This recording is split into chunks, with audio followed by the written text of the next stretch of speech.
Hello, so that's good news. There's people commenting already, which means it's actually sent out notifications of the video.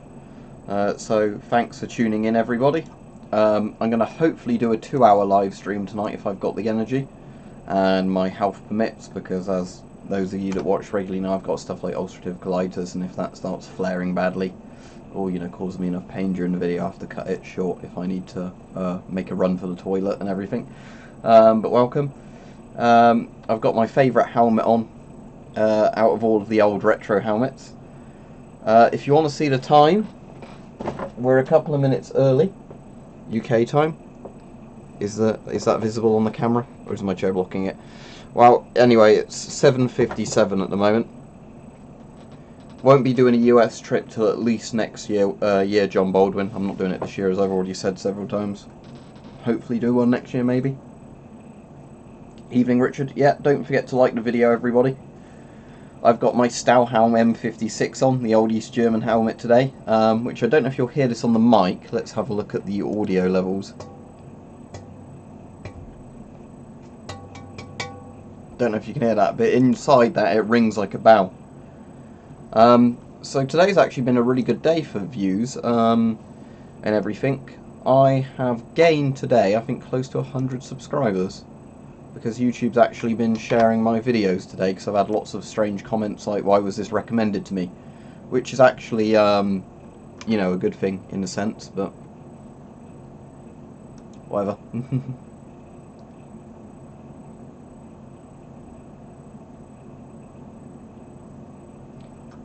No, I think it says in the FAQ that I've got absolutely no interest in it, McDuck.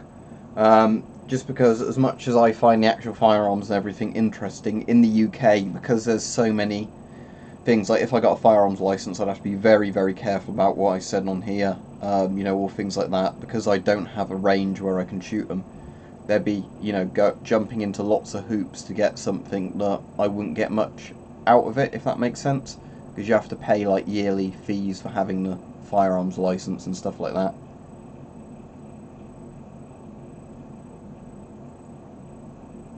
I'm assuming it's anti-fog paste. I am the typer. That's normally what they are in those.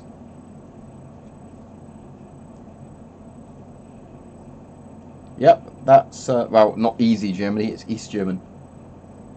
Ostdeutsch.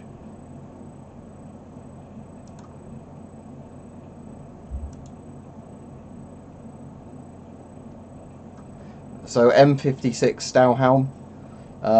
The bell-shaped traffic cone one, but it was one of the best steel helmets of the Cold War in the sense that it actually gave very good protection to the head from shrapnel and even pistol rounds.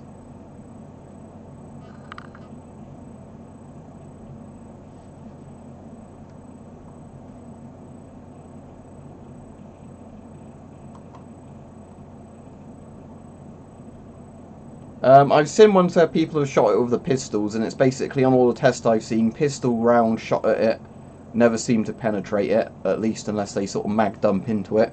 Rifle rounds go through pretty easily, which is what you'd expect, but it seems this has a higher probability chance than a lot of the helmets from the Cold War, because of the shape of it, of actually causing a round to deflect, you know, like sort of shoot off in the wrong direction. Whereas some of the other helmets obviously end up being quite flat, so even if the helmet's thick enough, obviously the probability is that a round's going to go through it fairly easily.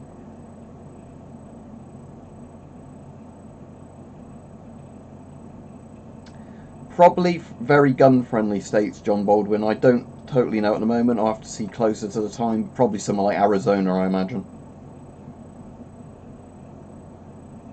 Cool, yeah, I've got quite a few bows. Nothing particularly special though. With crossbows, I've got some more interesting crossbows like the Jandao Chase Wind, some of the high houndage like the Compound Mankung one, and I've got some Polang and other Mankung crossbows. I'm pointing at them but you can't see them because they're not in frame obviously, but yeah, I suppose you'd know if your life had been saved by it, wouldn't you? If a shell went off and then you heard a, you'd have known that was the one that saved you. Panoramic mask, that's the Steve Gorman Vista Vision. It's like a 1950s, if I remember right, British industrial panoramic mask. No, as I said, I don't have a firearms license, so all the firearms I have are deactivated or replicas or whatever. They all comply with UK laws. But yeah, went out today. It was quite nice. Went out with my friend and his girlfriend, and we went to a zoo that's near us. And it was really nice sunny weather for it.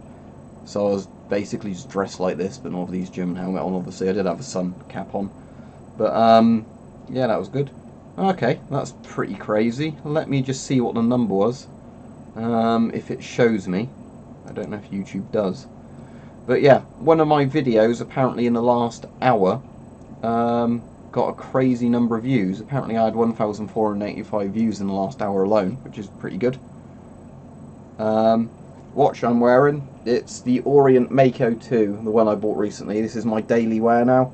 I'm very happy with it. Sorry, you're probably not going to see that very well on the webcam, but so I'm not going to be able to turn it. Oh, before I forget, let me put my phone onto aeroplane mode so nobody interrupts us while we're streaming. Oh, that dagger looks really good, Peach. At some point I may, but I'm not planning on it right now. Alright, let me just put my phone on aeroplane mode. There we go. That way I won't be disturbed if anybody tries to call me or whatever. Now, I've got no interest in MREs. As I've said, there's a lot of channels that do meal ready to eat videos, but a lot of them cost a lot, and obviously you eat it and then it's gone. And because I've got ulcerative colitis, I need to sometimes be careful about what I eat as well. So certain preservatives in MRE could make my colitis, you know, flare even worse or whatever. So yeah, I'm probably not going to bother with MREs. Yeah, I was either going to get an Orient or a Seiko, like 007, 009 or the Seiko Monster. Went with the Orient eventually just because I like the, you know, design of it. I like the, let's take it off so you can see it there. I like it's kind of halfway between, you know, like a dress watch in terms of, let's hold it with both hands so it doesn't shake and the camera can focus. Hopefully, maybe. You know, I like the fact it looks quite posh in a sense, but it's also the ruggedness of a dive watch. Because I actually do need like a dive watch or a tough watch for my job. Because otherwise, you know, I'm going to scratch my watch and wreck it pretty quickly with my job if I don't have a decent watch. So I then put a cheap Milanese steel strap on it, just because a cheap one does the job. The band that comes with it's good, but the problem I don't like with metal watch bands, you know, like the bracelet type ones, is often even if you take the straps out, often I find it's either too loose or too tight for my wrist. And then if I get it to a tightness that feels good when I put on in the morning, as your arm gets hot during the day and it expands, obviously then the watch is uncomfortably tight later in the day. So that's what I like with these sort of straps. You can set it to a comfortable sort of wherever you want, because obviously you can adjust it to the exact amount you want. And then well, where I'm working, obviously I do a job that involves blue collar work, and when I'm volunteering that's mostly blue collar work, so I get exercise out from that. I've also got a barbell under my bed, I've got 2 dumbbells down there, I've got 2 kettlebells. You know, if you're shooting a crossbow or a bow, you're using your muscles doing that. You know, so I don't really go to the gym or anything like that, but I do enough exercise at home, at work, and just doing other stuff that it keeps me fit enough. That's interesting, Textile. But I'm asthmatic as well, Hagio, if I'm pronouncing your name right, so I do have to be a bit careful doing stuff like that, because obviously if I exert myself doing certain things, it can lead to an asthma attack or whatever. Although I tend to find with my asthma it's caused more by like too much moisture or dust getting into me than actually exercise for the most part now. Exactly, you need to be in a good situation for that sort of thing. Yeah, but the thing is, when I do streams like this, a lot more people watch them. If I stream video games, a lot of people don't, and for YouTube, unfortunately, you kind of get punished if you're doing streams not enough people are watching, if that makes sense. It's hard to explain, but since I've been doing more webcam streams, they're promoting my videos again. So don't forget to like the stream, everybody. Good to see you, Mike. But yeah, that's the weird thing, is the more streams I do like this, the more my videos seem to get, the normal videos seem to get shared. You know, on like the recommended page and things like that to people. So it means, like, you know, my views and that go up a lot more if I'm doing streams regularly, like webcam streams, than otherwise. Got my mug the wrong way round. It says Weapons and Stuff 93. You'd be more interested in this side. Although I think I'll give it another few minutes before I have some coffee, because it's still a bit warm. Remember, if you want the merch or anything like that, look below in the Teespring link, and there's t-shirts, mugs, whatever, with gas mask designs on. Yeah, exactly, Rich, and you do some really heavy warbow shooting, don't you? So the sort of bow draws that you can do are incredibly powerful. That's why I always find it funny when you get people being like, oh yeah, I could draw a warbow all day, wouldn't be an issue. It's like, no, you couldn't, because you've not got the upper body strength to do it. You need people who've done it for years to actually have the power to keep drawing back a warbow, or a very high draw bow. Yeah, the thing is, I've noticed, Snowman White, is what I started training my arm to do. Let's get the bokken out. Bokken's good for demonstrating this.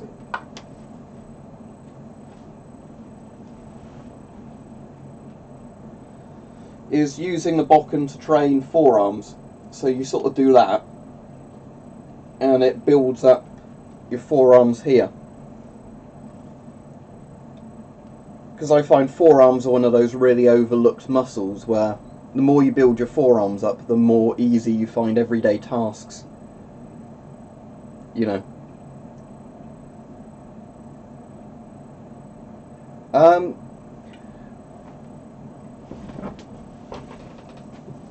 Yeah, I've answered that before, but the stuff that inspired me with gas masks and that is just because I find military history very interesting. And gas masks especially are one of the cheapest surplus items to buy, where some of the helmets aren't too bad, but like the deactivated rifles and that can often cost hundreds of pounds. Some of the masks like £20 or even less.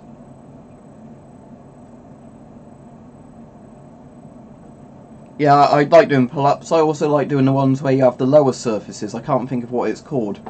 I can't demonstrate it in my room, but I can do it in some of the other rooms in the house.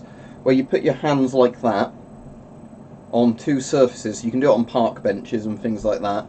And then, you know, you lower yourself down and lift yourself up, sort of like that, but obviously with your feet off the ground. So it's a bit like a pull-up, but I can't think of the name of what they're called. But going back to coffee, yeah, dips. Thank you, Will, that does sound about right. That's one of the things I like doing, because you can do it on park benches if they're too close enough together and stuff like that.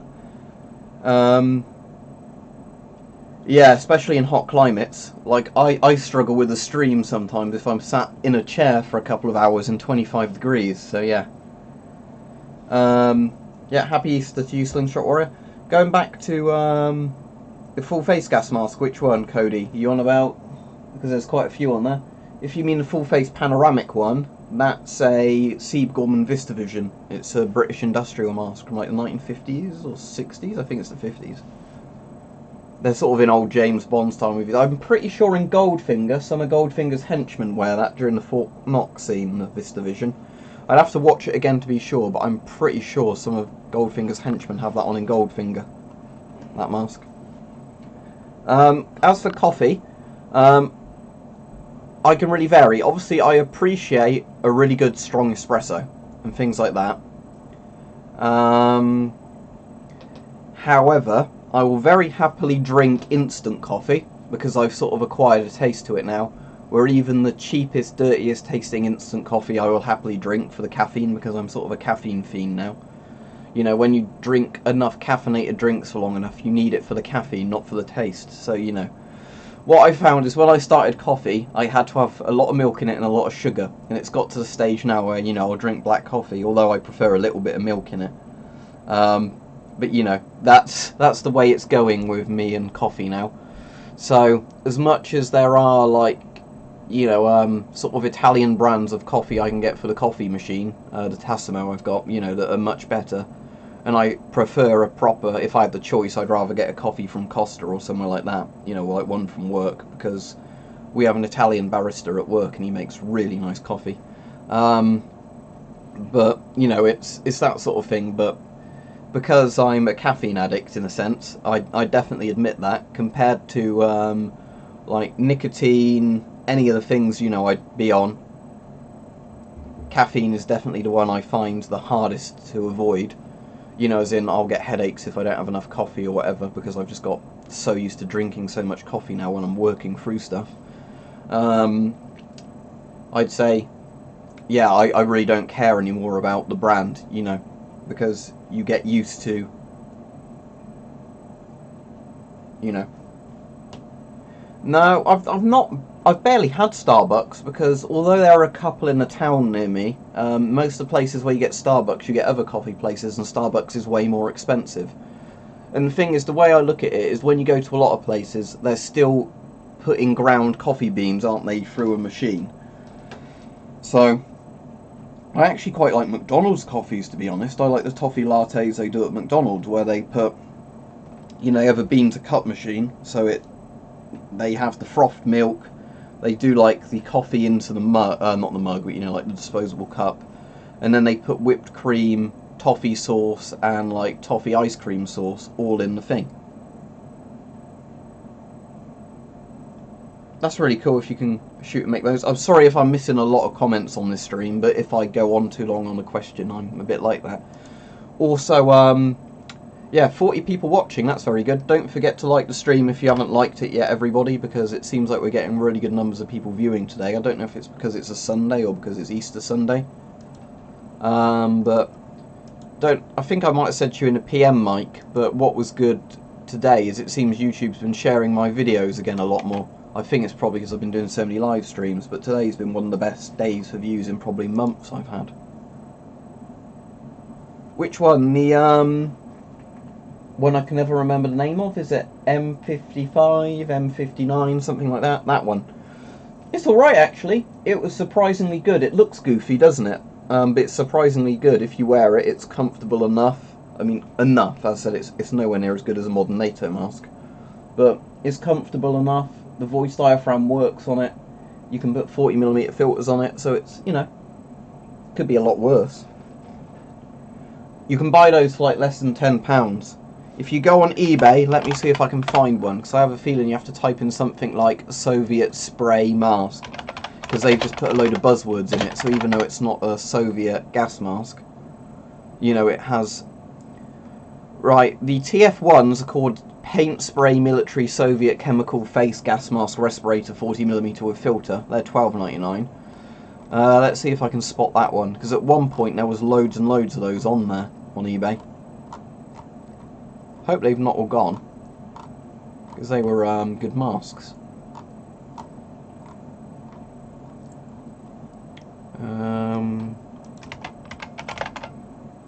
Let me type in chemical mask and see if any come up if I type in chemical mask. But yeah, it was from China.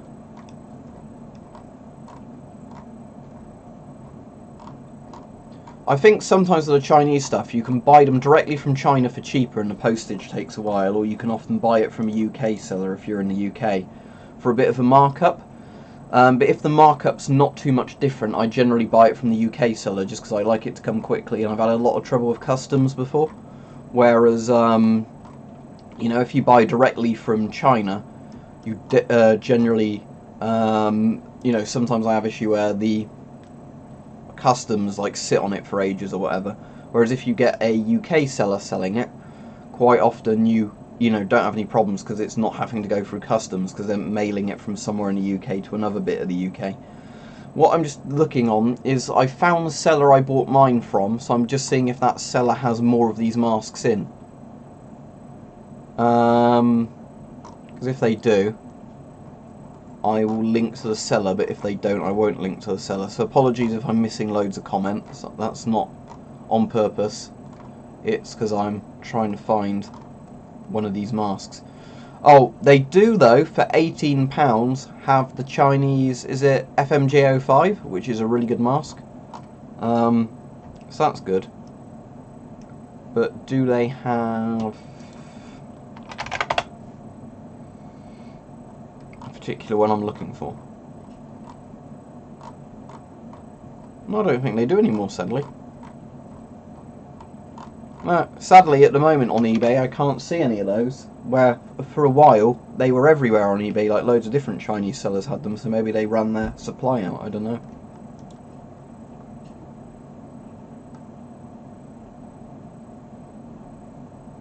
No, I don't have a Canadian C4 mask, sadly. It's one of the masks I'd want. I've got a Canadian C3. But I've never seen them for sale in the UK. I think you could have them imported and the price in total was like £200 to £300 and I wasn't going to pay that for them. No, I don't have a Draeger M2000 if that's the one you mean by a new Draeger mask. The mask they have in Metro 2033 Missouri Kid is called the PPM 88, also known as the GP9. I've got one, so let me get it out for you. I'm not going to put it on at the moment, just because you know, I've got the helmet on at the moment, but it's this mask. I'll put the filter on it as well, because I'm not going to wear it.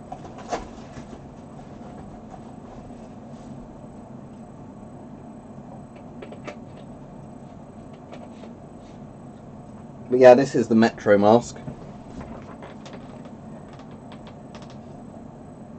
It's called a PPM 88, Soviet PPM 88, also known as the GP9. Was made right at the end of the Soviet Union, and then Russia continued to make it.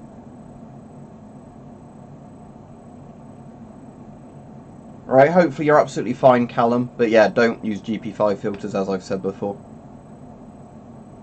I mean, it's more likely that you've inhaled charcoal or something like that that's caused some sort of reaction. So they should be able to sort that all out for you, but as said, it's not a good idea to use old Soviet filters. It's East German. I've got a Yugoslavian one on order that should come at some point during the week. When that helmet arrives, I'll wear the Yugoslavian one during the stream. They look pretty similar in shape, but I know they're not identical. Although I do know in the Yugoslavian Civil War, you know, the breakup of Yugoslavia, lots of East Germans helmets got used as surplus and were repainted. So hopefully I get an actual different Yugoslav helmet and not just a repainted East German one, but I suppose it only costs £13, so if it's a repainted East German one, it's got a bit of a history behind it. Alright, cheers to you, I am the typer. See ya, have a good evening. GP7 filters, I do not know if they're safe or not, but personally I wouldn't use it. There is one thing that I think would make a GP7 filter safer. Right, because if you look at, I don't know if you're going to be able to see it on the webcam, but let me try and demonstrate. The reason I don't think it's safe is if we can angle that, what you can see through there looks like the exact same kind of cardboard asbestos-y stuff that's in the GP5 filters again. Sadly, I don't think the webcam's going to want to focus very well. But you can just about see it at the top there. That stuff in there, I reckon that's still the asbestos. But the reason I reckon this is safer is if you look at the particulate filter, well, the side that keeps the charcoal in, this doesn't use simple cotton. It uses a proper actual particle filter kind of thing stretched across. So this one, you'd be a lot less likely to inhale the asbestos if it is in there. Because it's actually got like a proper protective layer in the top. Whereas the GP5 filter just has cotton. And if the asbestos comes loose, the cotton in a GP5 filter isn't fine enough to filter asbestos. But that stuff would actually be a lot better at blocking it in. Now, the thing is, it's a bit risky cutting these filters open, and I can already see what's in there, as said. The thing is, if I got one of those really good electric microscope camcorder things, then I'd cut more filters open, because you could actually look at them under a stabilised, you know, recorded video microscope. You know, and that would be a good thing, because you could actually, you know, see in more detail what's there. But how I've not got a proper microscope set up, I can look through a microscope myself and see what's there, but you know, I can't film it well, so it's a bit pointless for a video, because when I did the GP5 ones, there are people that go, oh no, you're lying about what you can see through the microscope. You're not showing it properly on the video, so you're lying. So, you know, it's a bit pointless in that way. Yeah, sadly I did hear about that, Niam. I've not really looked into the news much today. But obviously, if there's terrorist attacks killing innocent people, that's absolutely horrible. And was it like over 200 people murdered or something? So yeah, that's horrible. But you know, I haven't really looked at the news, to be honest. Like I said, I try and avoid the news a lot of the time just because it's always so miserable most of the time, the news. So, and I was out today, so you know, sort of I got in, had a quick look at the news earlier, browsed the headlines, and then you know got on and did other stuff. A Shums or SHMS, £30 plus normally, depending if you get the carrier and all the accessories. Alright, have a good time, Ahagio, if I'm pronouncing your name right.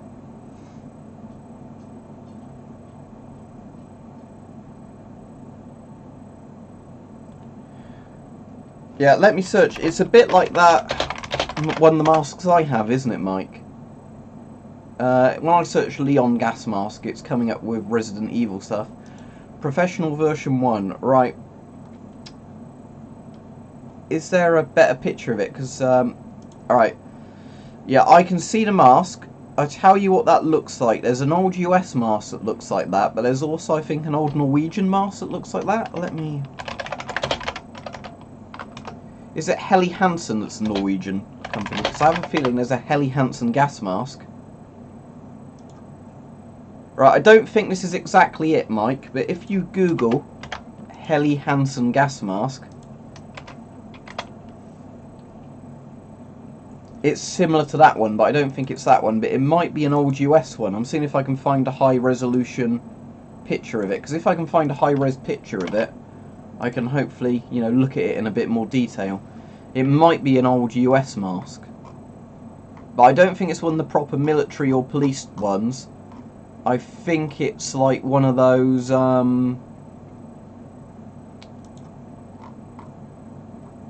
what would you call it ones? Right, I've got the image up a lot bigger. I think it's like, you know, one of the old either civil defence ones or like one that was intended for miners or something like that. Not miners as in children, but like miners in mine shafts. So, let me see, is it Gas Mask King? Something like that it's called. Oh, there's one guy's thing. This guy doesn't have any, oh he does have some Americans. What I'm just doing is I'm looking through one of those sites where they catalogue a lot of the masks just to see if it's on there. Alright, let me look on gasmaskking.com because he has a very good collection. So I'm just looking on his to see if I can ID it.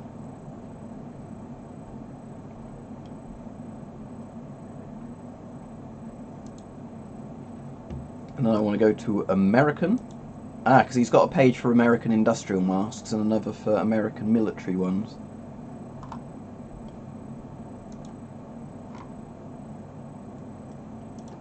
At some point I might have to have a look, not when I'm streaming, Mike, just for a lot of the sites, and then see if I can spot one that looks like it. Because there's so many different masks that have been made over the years that, you know, it's quite hard to...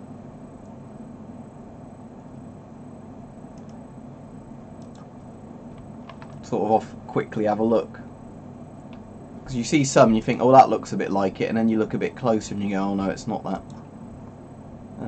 Right, let me have another quick look.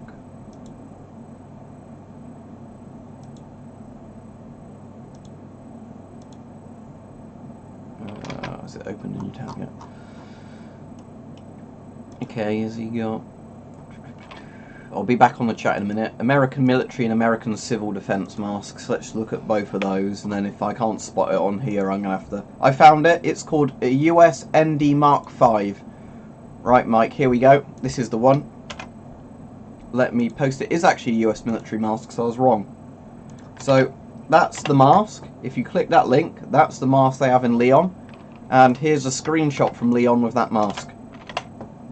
So there you go, Mike. Click on the two links, and there you go.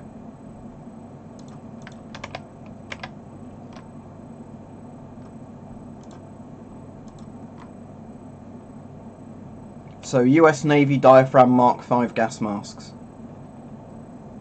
So they were made in like the 1960s. That's the mask. Yeah, there we go.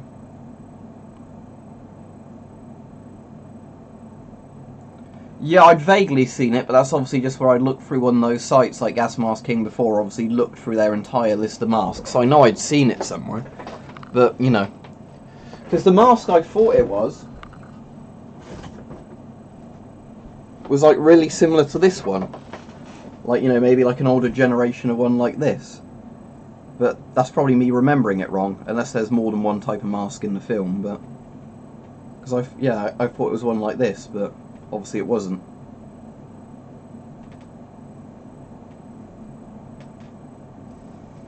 To be fair, it'd be good if it was falling off the actor's face, because I think it probably has asbestos in it. The FN FAL and the L1A1 SLR variant of it, John. Yeah, I know which one you mean by the American M45 gas mask, but they didn't really adopt it, did they? Was it like the Air Force that used it or something? But they didn't really make it in big numbers, did they? Legendary Night, lots of these things are answered in the FAQ, so read the FAQ. No, I've not ever been there, but I'll Google it.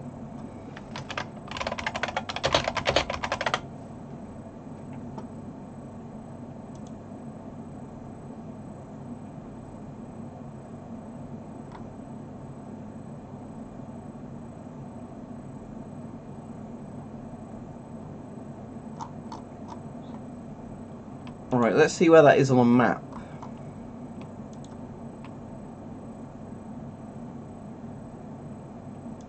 I assume it's Preston, is it?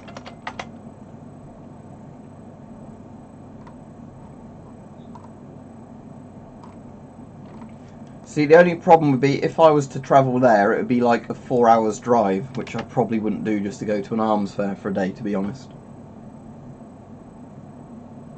It's just a German DDR helmet. The border guards didn't have different helmets from the regular NVA soldiers. I have no idea, John, because that's probably classified information, isn't it?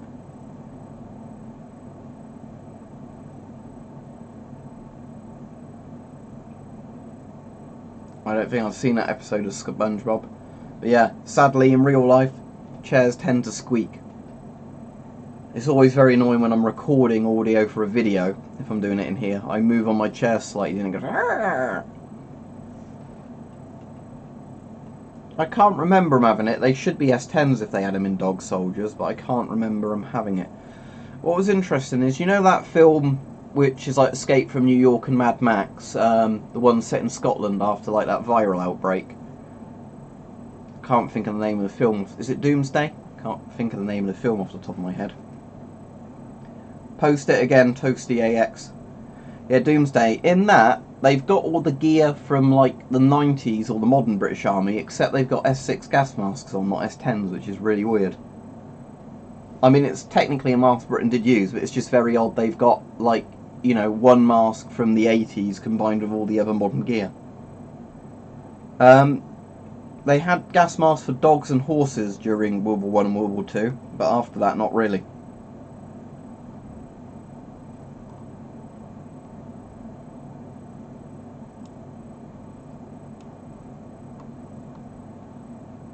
Favourite knife? My favourite military knife, Legendary Knight.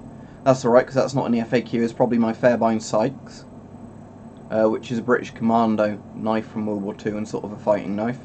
So it's basically a modern dagger. My favourite civilian type knife at the moment is probably still my Tangram Amarillo, which is a lock knife. But this is obviously one that's more practical for everyday use, as you can imagine.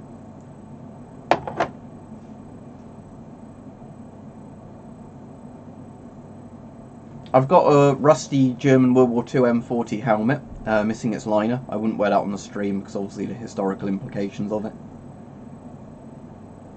I've done stuff where I've tried to talk about that, but I have no idea really, Toasty, why I find it all that interesting. But part of the reason is probably that my granddad was in World War II and he used to talk to me a lot about the war. I'm going to take the strap off because it's putting a bit of resistance on my mouth when I talk, so it's wearing my jaw out faster. L Awesome, can you get an East German M56 helmet for a decent price? If you can, get one of these. They're quite cool, iconic looking helmets. Do I have a GP5 Nardus? Yes, I do.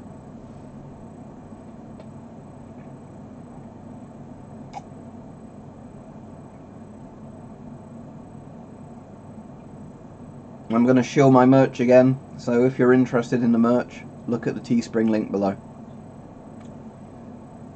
I've got a Yugo M59, but his proper name's actually the M1. Yeah, I know about the Japanese M17 one. It's not really a clone because it was made under license, but yeah, it's I've never seen one for sale here.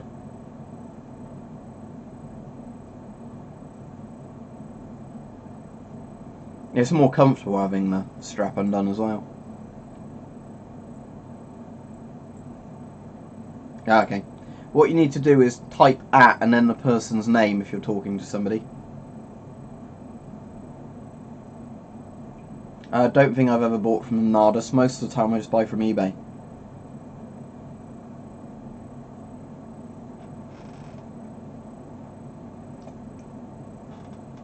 I don't know what you mean by that, Legendary Knight.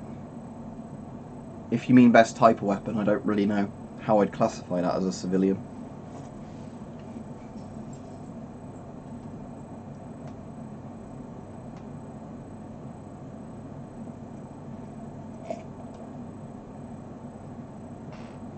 None of these shoot. They're all deactivated, so they're not weapons in that sense.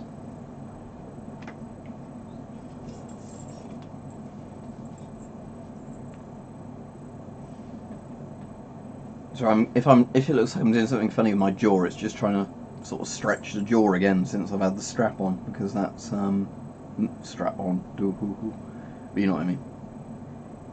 I don't have the Chinese cheek filter mask, no text on.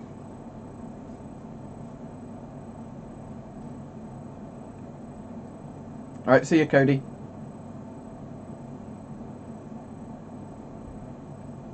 Because Canada used to be an English colony, or a British colony. And then they gained their independence in the 50s or the 60s, wasn't it? But a lot of colonies still like to have ties to Britain. But they use dollars, not pounds. No, I haven't seen that Snowman White, but it sounds like a time when people weren't scared of knives. Only if you can get filters that fit it and are not expired, cheeky breaky.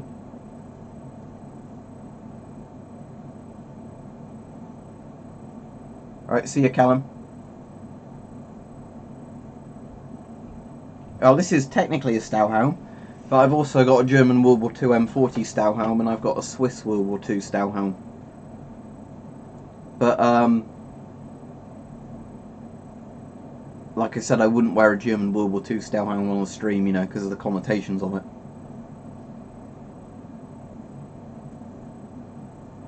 Thank you for the completely useless comment, John.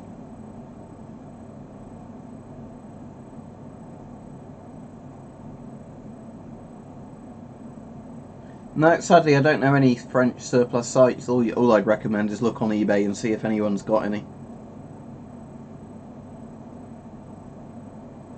Well, I mean, patrolling the Mojave Desert wouldn't be so bad.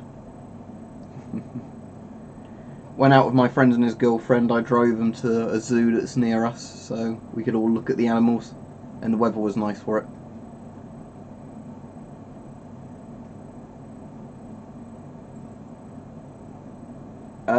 I get my deactivated guns, although I haven't bought any in years, from a place called D&B Militaria. But the laws have changed since I bought all these, so you have to pay more for a gun that does less, sadly. Yeah, but when people say Stahlhelms, they're referring to German issue helmets, aren't they?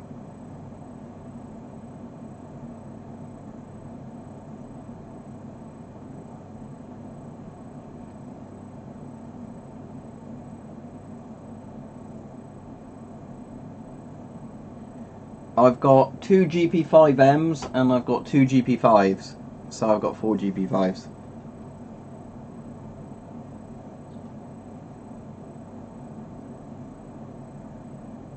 I've got other Soviet masks and other like hood style masks, but That's the amount of GP5s I've got. Ones that are actually called GP5 and not other names.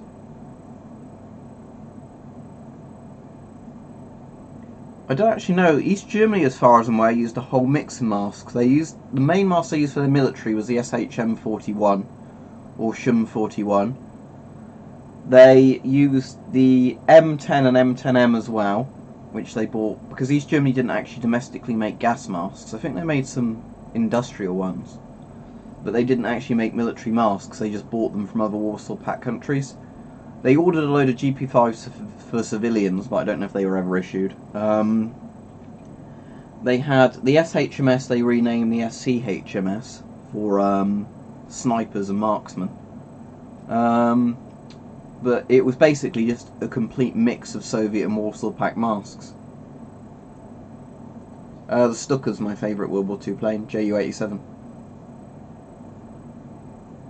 I've got, all my deactivated guns come with certificates when you buy them that says they're deactivated according to British law, and I keep all them in a safe. So I can't get the certificate out to show you, but it's all properly deactivated. Oh, is that the little thing you wear over your nose and mouth? Ah, yeah, I know the one. The thing is, I wouldn't buy one of them, just simply because so many of them cost, they're like £9. One of the reviews said, free start, will it work? Time will tell, may be good for fires and small stuff, question mark.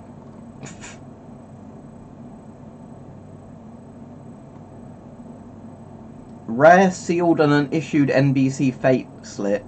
NATO issue emergency gas mask. Better than British issue. Are they seriously claiming that's better than an S10?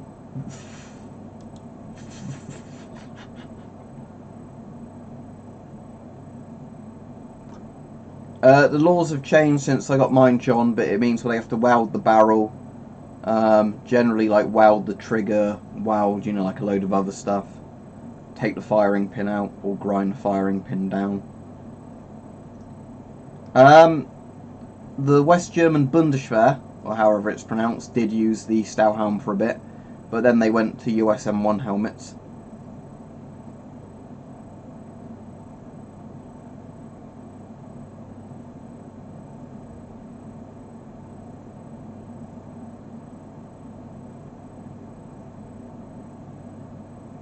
Now in the USA you can get live firearms as well. Well, you can in the UK technically, but you know what I mean.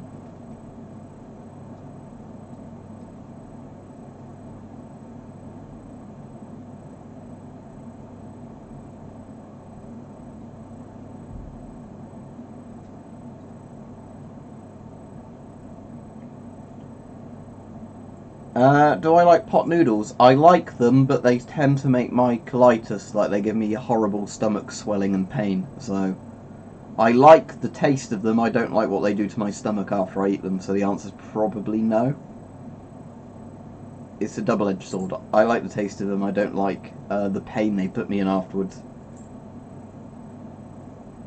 The American M1 came out in World War II, so I doubt that, unless you're on about the Pasca helmet. And then it's Stahlhelm shaped, but it's a Kevlar helmet, so I don't...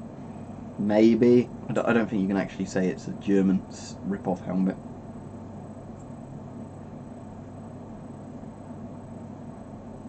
Now, as I just said, Urban Combat, I can't have really spicy stuff.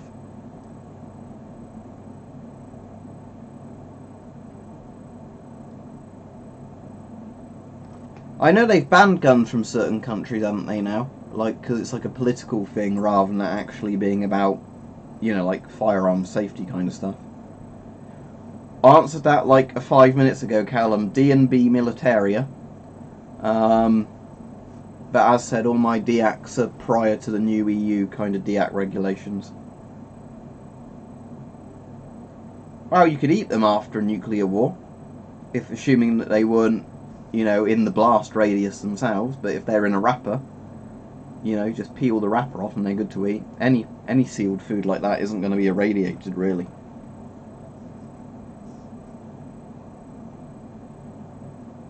I created my YouTube channel in 2012, I think it was. I think it was April or May 2012, so it's just about getting to its birthday again. Where this has been on the mannequin for so long, the liner's got a bit loose. That's the only problem with this helmet, so I keep wearing it and that liner keeps kind of slacking. But I do really like this helmet.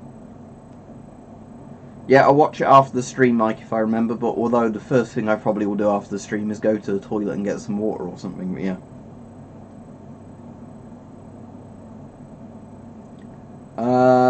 People wanting politicians to protect them from everything, Snowman, I think would be the problem. Let's not get too political. They didn't have Twinkies in the Soviet Union, Krusty Panda, so I think you'll be alright. Porridge, definitely Iron Man Spartan. Weetabix isn't bad, but I've often found Weetabix tastes a bit soggy to me. I mean, I know it's meant to go soggy so you eat it, but... Well, that's a weird coincidence. So my channel's birthday is also on your birthday, Mike. I mean, other than the fact I'd probably be dead the legendary night. What do you mean, what would I use? Food or what? Probably this one. Actually, no, it's not. The weirdest one is this Iraqi one. I can't remember the name of it, but it looks like Darth Vader's helmet.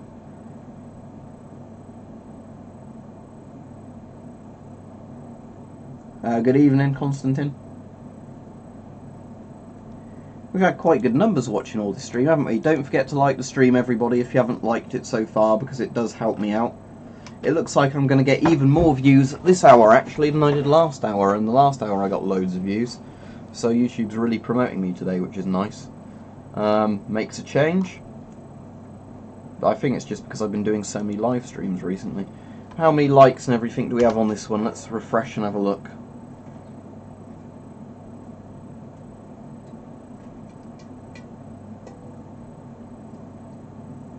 $53 likes, that's pretty good. 197 views, 37 live viewers. Yeah, pretty good. AK, because it came along later and it uses a better cartridge. For a pair, yeah. Do they have the handles and everything with them, or is it just literally the blade, Snowman White? If it's a pair of the full fencing things for £50, definitely go for it. That's the name of it. Fedayeen or whatever it is. Sounds like something from June, doesn't it, Ryan? That's the Fedayeen, isn't it, from June? You can tell XXX Carnage. If you look at my username and work that out as the year of my birth, you can get to within a year of it.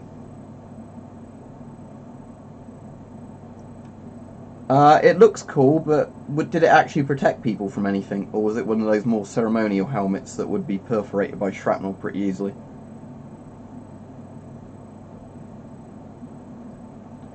It's CBD is legal, actual weed isn't, if that makes sense.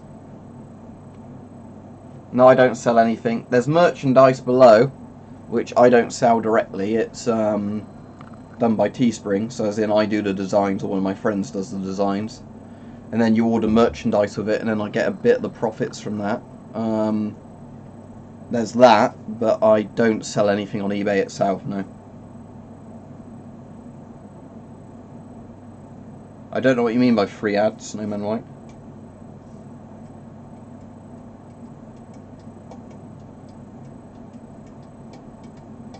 As to answer this question for like the 10th time this video, yes, I do have a German M40 World War II Stammhelm. The liner's missing, it's rusted, but I've got one, but I'm never going to wear it during a stream because, you know, the connotations of the helmet. That's cool, Richard. Yeah, it has to be very low in THC content though, doesn't it, Peach? Like, it has to be like less than 1% THC or something to be legal here. Right, I've never used it before, Snowman, so I'm not going to type it in. But it sounds like it's an alright value thing.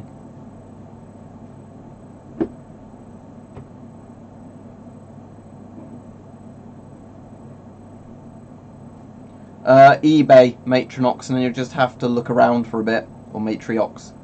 Because how it works is you have to look for ones that are on bids at the moment and not many people have bid on them, or people who are selling them for sensible prices.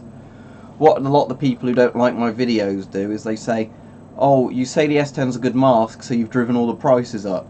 So there's somebody selling an S10 for £100 on eBay, so you're causing everybody to get ripped off, and they just don't buy it from people selling them for that much.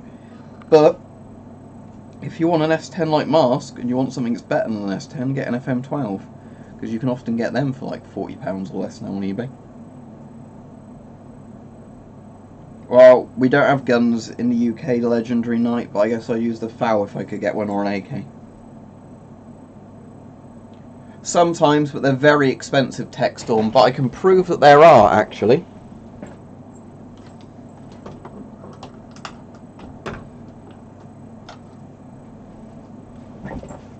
There you go.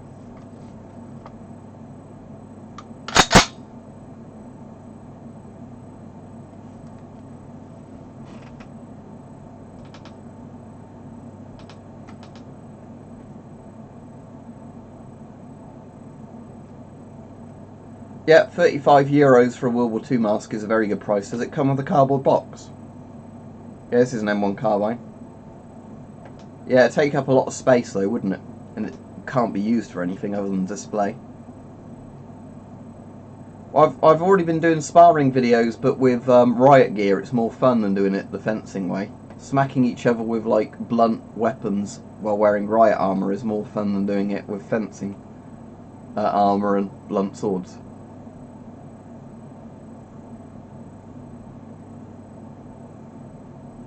You could paint a gas mask, Maskman, but I don't think it would actually, or mash cam, sorry, but I don't think the paint would stick very well, and it might even damage the mask. You can, but good luck ever getting the license for it.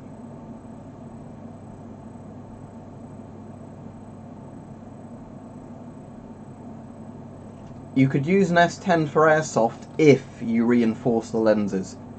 If you didn't, then no, because the lenses would shatter after being hit by a load of BBs and your eyes could get shot out. Now, I've only got one reproduction World War I mask. I wouldn't buy any real World War I masks, just simply for the reason that I wouldn't store them properly. The mask would get damaged, and then I'm destroying a historical antique. Well, this is deactivated, bear in mind, not a live one. But when I bought it years ago, it was £450. I think, if I remember right. My favourite game from all time is Oddworld's Abe's Exodus, which is showing my age a bit.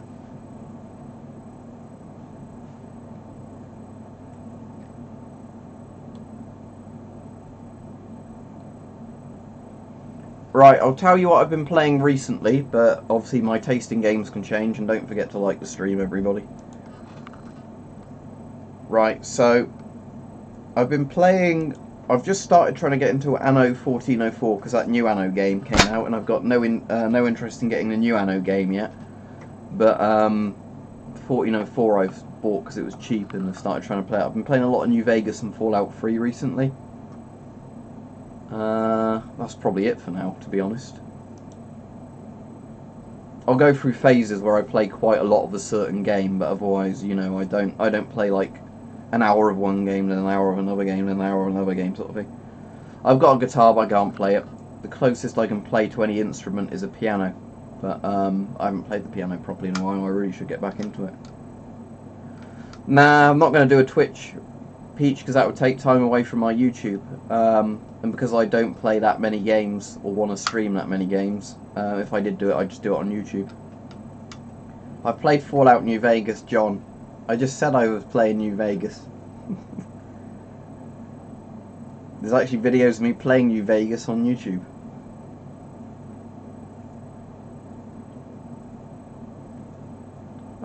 Most futuristic looking mask. Oh, in some ways retro futuristic, something like that VistaVision up there.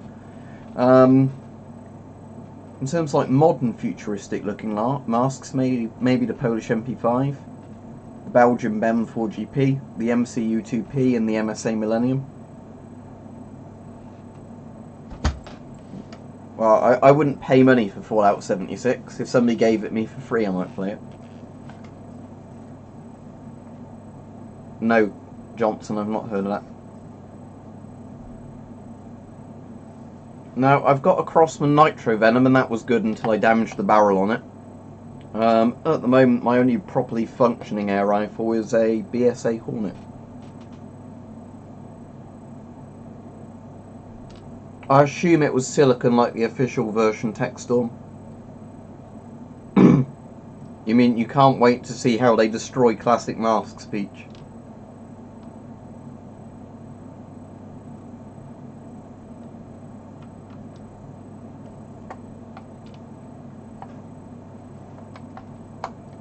It's very possible. The more nuclear armed states there are, the more the probability will be of a nuclear war. I don't think it will be very survivable. I should hope not, Peach. You can legally do pest control as long as you're shooting animals on land you have permission to shoot on and they're considered pests.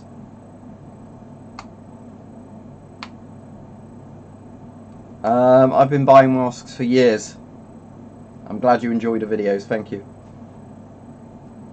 Yeah, well, I mean, that's mutually assured destruction, isn't it? Because that's every city, every silo, every military target getting hit with megatons. Notice it says no religion or politics in the bottom of the screen. Don't bring that up. It upsets people. $10.50 for a GP5 is fine, yeah. You at least use it as a costume for that. Interesting piece of history for £10.50. You'd never buy a rifle or anything like that for £10.50. So. Ah, that's good. Should bring you some money in them, Rich, shouldn't it?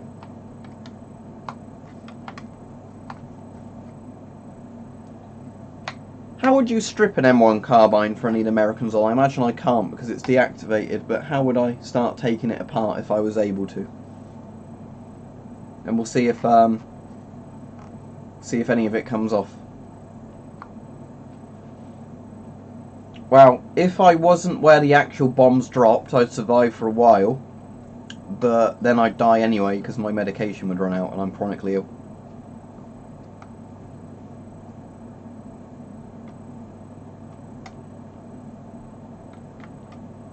I don't know, Snowman, because I'm not a psychic, but I have very weird dreams all the time. And I don't know what any of my dreams mean.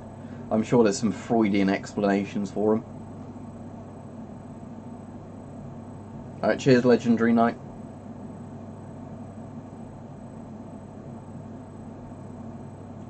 So there is one pin in the front sight for removal.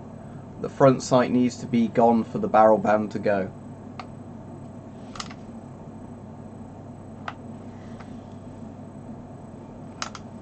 Where they've welded this, that might not come out.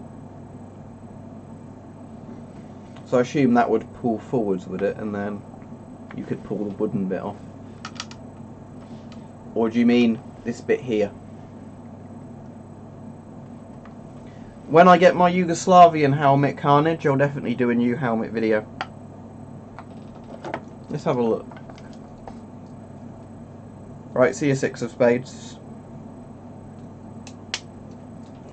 This is not at a proper workstation, so it's not the proper way to be doing this.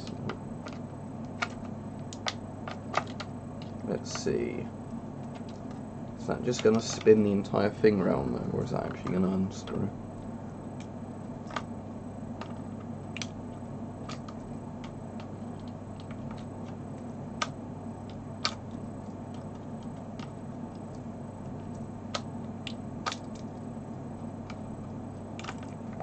That's just screwing around on itself at the moment. Ah, that bit's moving a bit.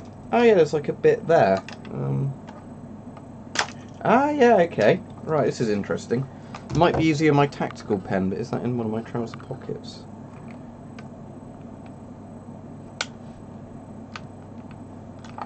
That's interesting, right.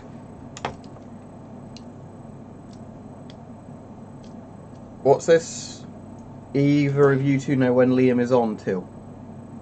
I'm going to go for probably another hour tonight, Mike, if I can manage it, just because it's a Sunday and I've had quite a lot of people watching, so, thank you! Let's have a look inside this, I've never done that before.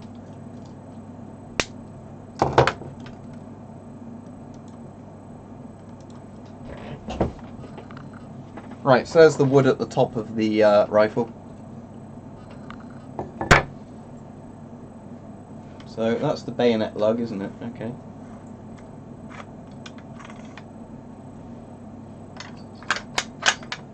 So yeah, you can see the bit moving there. I definitely will at some point, John. Now, can I take any more of it out? Oh, yeah. Ought to take the magazine out, I reckon. Let's do that. Take the mag out. Now, can I... Yeah. So there.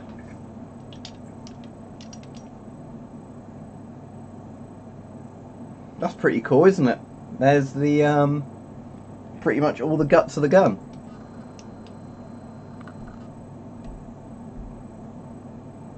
It's deactivated, I can't break it.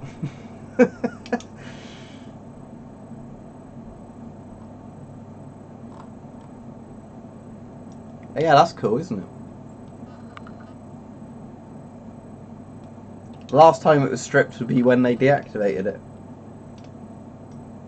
So what's this bit then? They've welded that.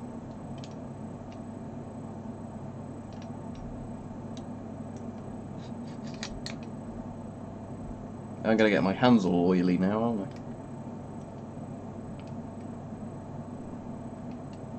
Yeah, I'm definitely, when I'm off the stream, I'm going to have a proper look at all this. So anyway, that's the metal bit of it. And there's our little lightweight piece of wood.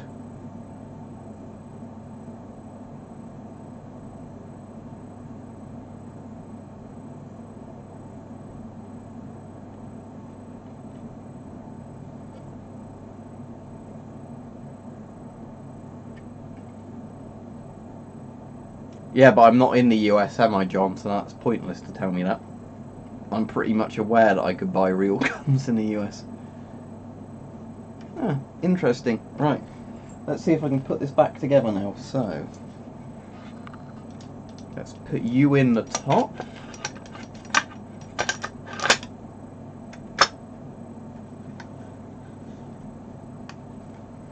think I have to pull them forwards, don't I? And they'll slot in there. Maybe? Yeah, there we go. That's that back in there. Let's get him back there.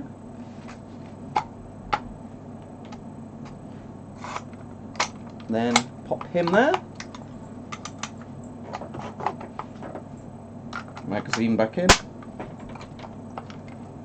And yeah. All reassembled. Thanks for that, that's interesting. I've never even looked into stripping that before because I assume they just welded something shut on it and you can take it apart. I used to smoke, I've quit. Probably just the Moss in the Gant, I'd say, text on, because it's pretty iconic.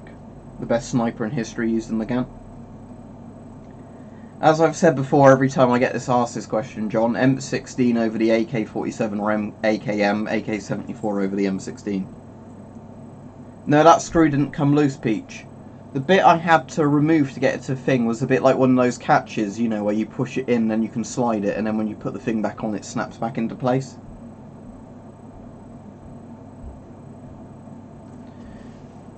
I've never seen a deactivated Garand L Awesome, but I imagine they'd cost quite a lot.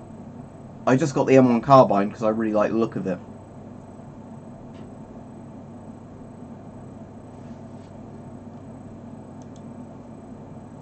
Alright, my room's 26 degrees again now, that's not very pleasant. Alright, how are we doing for likes and everything? Let's have a quick look. Good, in the last hour on YouTube I got 1,724 views. Nearly all of those on one video. Yeah, I guess YouTube's put on the front page for a bit. Or, you know, the recommended for a lot of people. Oh, M2 is the one that has the fire selector on, so you can put it into automatic. The M1 was semi-auto only, M2 was semi-auto or fully automatic. There's also one that has a folding stock as well, but I don't know if that's got a particular designation. I can hear a weird noise, hang on. Is that my helmet? Is it the chair? Yeah, it was the chair. It was like where I was sitting in the chair at a certain angle. I don't know, it's what Britain uses instead of M. Like how America uses M. Britain uses OW, I don't know what it stands for.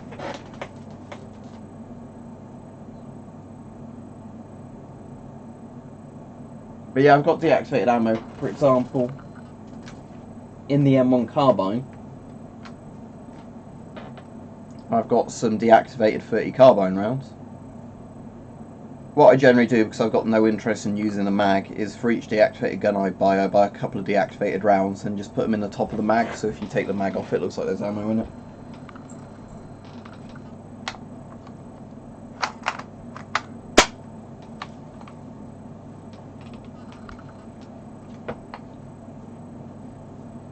How much is a Stahlhelm M35? Imagine a real one be over £100 or dollars, wouldn't it? The way my chair is squeaking at the moment is really annoying me. It's like a Geiger counter ticking. No, because I've told all of the ones, Johnson. I can't tell anymore.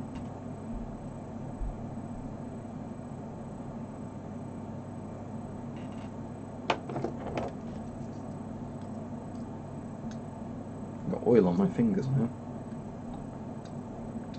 GP5 only for the reason the Draeger M65 doesn't fit my face properly. So it wouldn't make an airtight seal. As long as it doesn't collapse on you, ARP Warden, but I suppose if the nuke's dropped, that would be the least of your worries, wouldn't it? Well, I finally managed to sort of partially strip an M1 carbine, no man ink, because some people on here gave me advice. So then I actually took this apart. Would you like to see me do it again? Because it's really easy to do now, I know what I'm doing. Right, let's take the magazine out first, even though I don't need to because it's not live. Right, so we'll take the mag out. Yeah, it's very expensive, I wouldn't pay that for a helmet, but I suppose if you collect them. Right, so then what we do is this bit here. I used to go camping now and then, but now I've got ulcerative colitis, so I don't really bother. Shove that in there, and then pull up. Or up on the band anyway, yeah. If I can get that to move, there we go. So pull that up, that's that detached from there. That comes off. Some of my videos will be filmed on rainy days, some of them it's because it's next to the fish tank. Right, now, pull that out of there.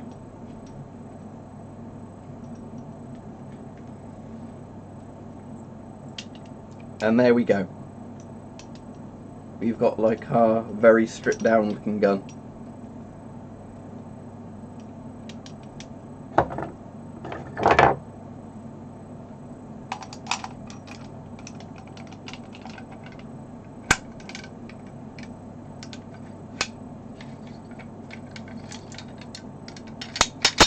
It's a shame that bit's deactivated as well, or you could actually probably see all that moving. Yeah, so you could actually do it like a pump, couldn't you?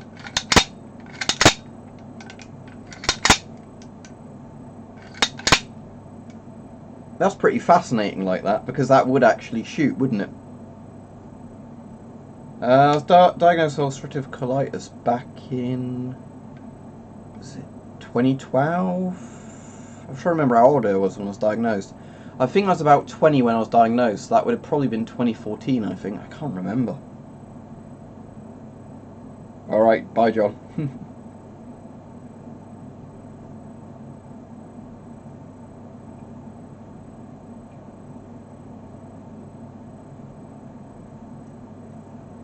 Yeah, like with the SLR, all I can do is open up the back of it, and they've removed a lot of the bits when they deactivated it. But yeah, this is pretty fascinating. Just because obviously, it's interesting how, you know, like all the guts of the rifle are essentially still assembled and it would still shoot. But it's deactivated, obviously. Depends how much they are, no Manning. If it's several £100 for a deactivated shotgun, I really wouldn't bother, because what's the point? Yeah, but aiming it and the action or working and like the heat would be very annoying, I like YouTube. Yeah, well, I mean, they're both M1s, aren't they? But I suppose, yeah, if you had a stock and a handguard on it that looked more like the Tommy gun, it would look pretty similar like that, wouldn't it? But, yeah, obviously different caliber guns and everything, but yeah. You already keep saying that, El Awesome. They do exist, but I wouldn't pay all that money for one. Favourite animal? Good question. Probably a dog.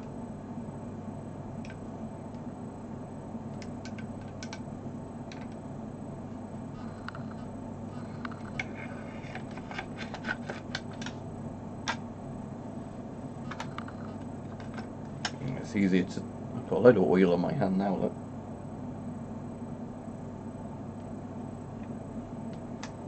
Right, let's get the mag back out so I can actually take this apart.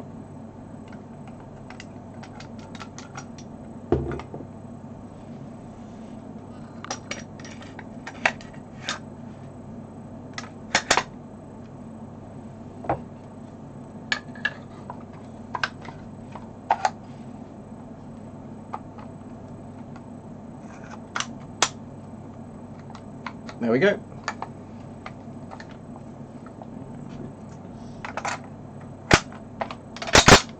Just for the sake of doing it, because why not?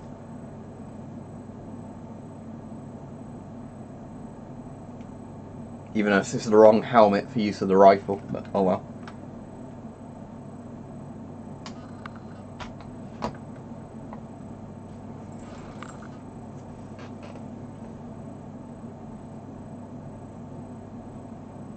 No, I've never tried dipping tobacco.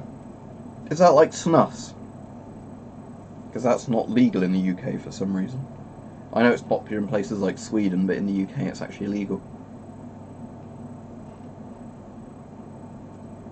Let's have a look on the link Mike posted. I'm interested in what's on here.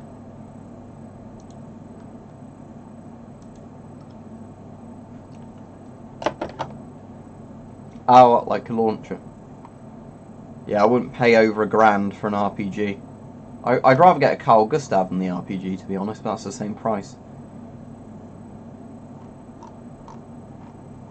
On D&B Militaria, let's see if they've got any in. Sometimes they have like the disposable rocket launchers for like £100 to £200. I'd rather just buy one of them to put on my wall, to be honest.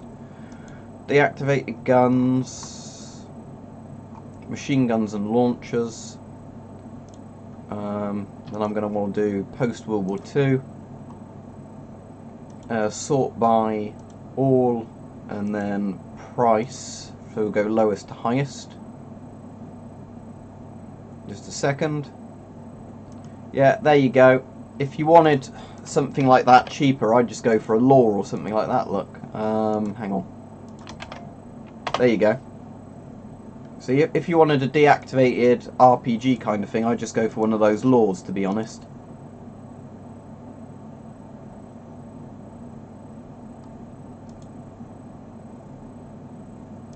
Because, you know, if it's never going to shoot again, you might as well just get something cheaper than spending all that money, like £1,000.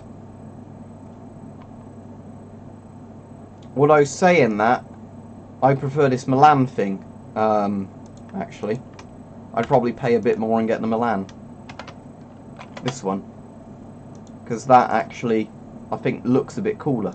You know, it's a bit chunkier by the look of it. But there's some other cool ones on here.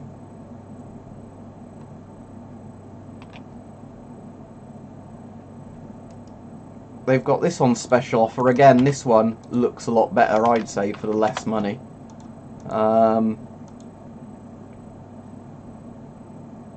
That's got a bit more to it, I reckon, than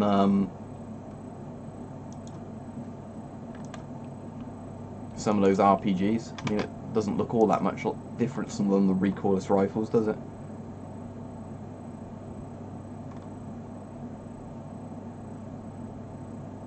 And again, if you really wanted an RPG-7, you could get one of the RPG-2s. The actual tube bit looks very similar, and they're only like 300 odd quid on here, not the over £1,000 for an RPG-7.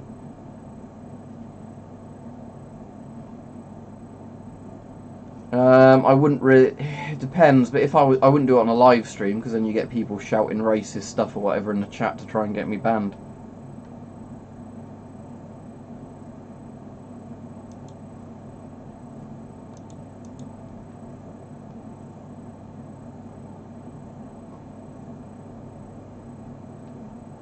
I don't know why this is on the launcher bit, Mike, but have a look at this.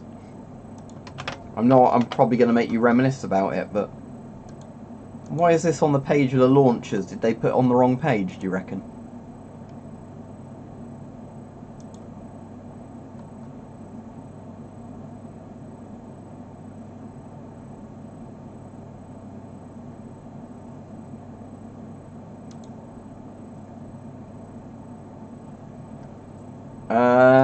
Not on this stream, Cody, because I'd have to go and get it out. Yeah, it's on the page of all the launchers. That's what I don't get, because machine guns are on a separate page. So I reckon they just put this on the wrong thing.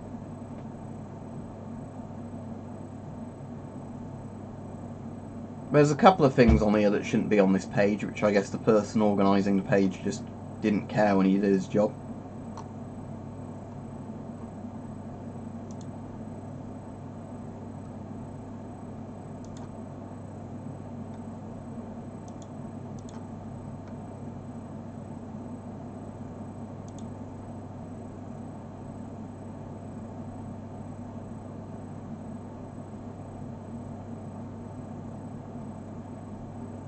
This is quite an interesting thing for less than £200. I reckon for all of them, that one it might be the one I'd go for if I was to have to buy one of those, because it's under 200 quid. I mean, when you put the postage on, it's going to be over 200 quid, but again, it's a proper looking launcher tube, isn't it? And it's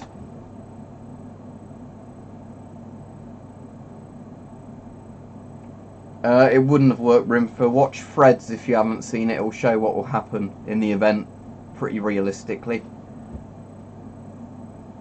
They had no real way of getting food production or anything like that restarted, so eventually everybody would die out anyway. It's just a matter of, you know, how long.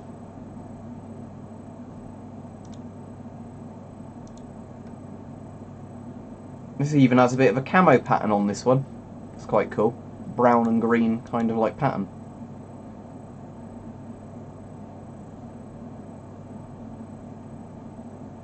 Yeah, as I was saying, I think Fred's gets pretty close to the mark, in all honesty.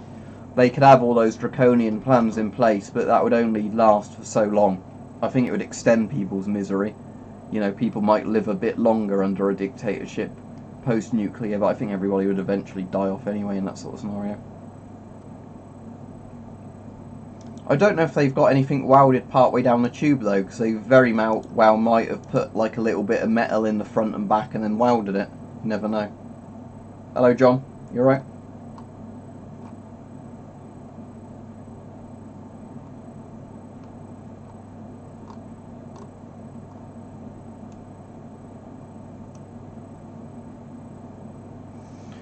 I sometimes get acid reflux, but UC is more like where you get constant stomach pain and you lose blood every time you have a poop. Sometimes it will affect you with like bloating and diarrhea, but a lot of the time it's just kind of it's, you know, it's just like constant pain and bleeding kind of thing.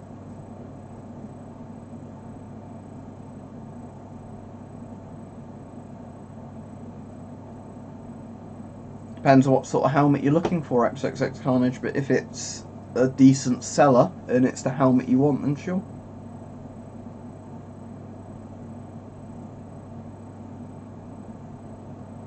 If you wanted to launch fireworks from a tube, Peach, you could probably just go to a hard. Ought to be careful what I'm saying here.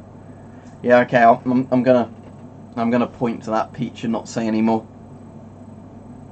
You can say your brother's channel, but the spam thing might remove it. But you can go ahead if you want, Legendary Knight.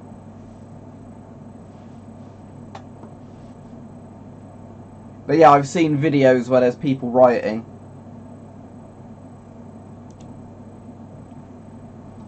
I'd say, to be honest, Ramon, I've been more worried when I've had bleeding every now and then when I have a piss. It's been pretty rare.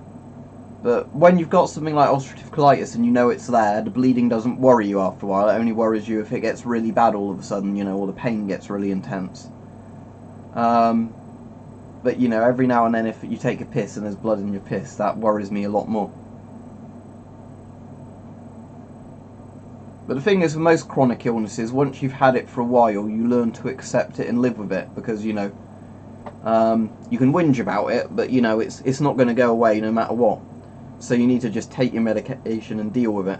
Like I said, the more issues I have with ulcerative colitis is just getting the painkillers sorted, and I'm hoping that's all sorted now. I've got some put on repeat prescription, but I'm still hoping that, you know, if I have a bad month and I need to I go through the painkillers quicker, I hope there's not going to be any, you know, messing about if I request more painkillers at a faster time than they want to issue them, kind of thing.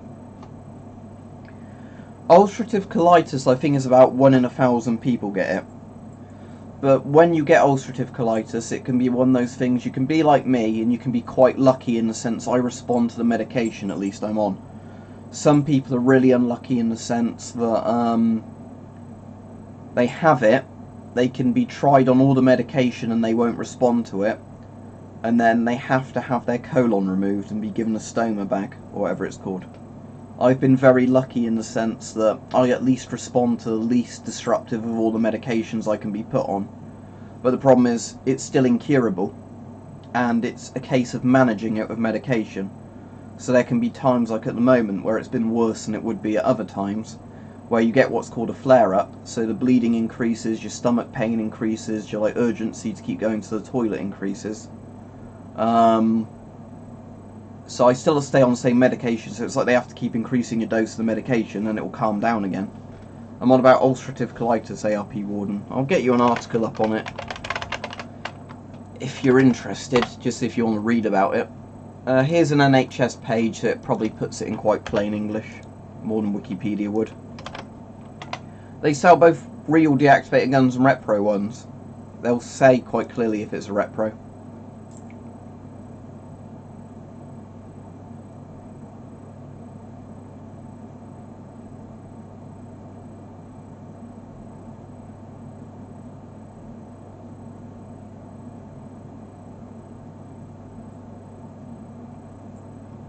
So yeah, it's that bottom bit. For some people, the condition has a significant impact on their everyday lives.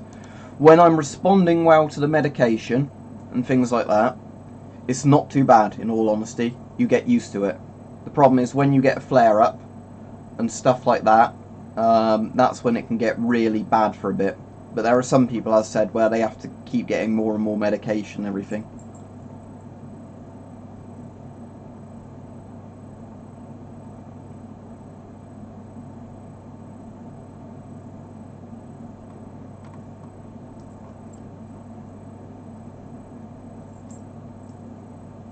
I'm just reading some of this in case they've got anything on there. Okay, it's 1 in every 420 people it says on here. So it says about 146,000 people in the entire UK condition. Yeah, you generally develop it 15 to 25 years old, which was typical to me because I got it when I was about 20, putting me right in the middle of that.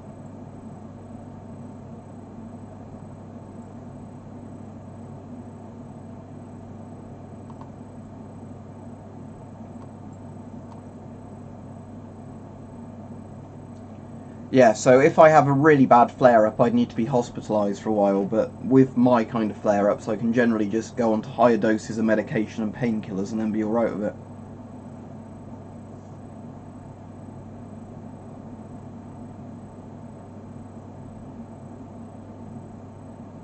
Oh, as long as he's been checked and it's nothing bad, that's fine, I guess, but it's a bit worrying, isn't it? Yeah, exactly, mechanised and weaponised, but you obviously all know all about that, don't you, from what you've said before, but yeah. Like I said, I've been lucky, at least, that most of the time medication does keep it under control for me, especially because mine was diagnosed fairly late, because there was a lot of pissing about with the doctors before I actually got to the hospital for a colonoscopy. So that's quite good in the sense that, you know, as soon as they put me on the medication, I responded to the medication very quickly. But there's still very random times, and I have no idea why this happens, where, you know, you have a flare-up where it all seems to be under control, and all of a sudden you start getting really bad pain, you have to keep running to the toilet, you start losing more blood again. And then after a month or a couple of weeks, you start responding to the medication again. It's very strange. But again, it's because it's to do with your immune system, isn't it?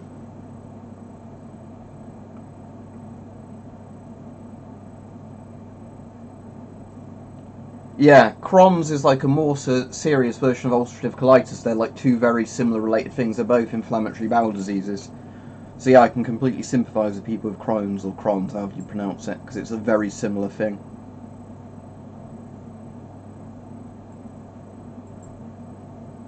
Yeah, thanks. I'm trying to do more of them at the moment, Alfie. After next weekend, or like next weekend when I'm back at work again, just due to, you know, like, I've finished using up my holiday days, they might be a bit less frequent, but I'm still planning on doing more live streams just because I get a lot out of them. People who comment seem to get a lot out of them.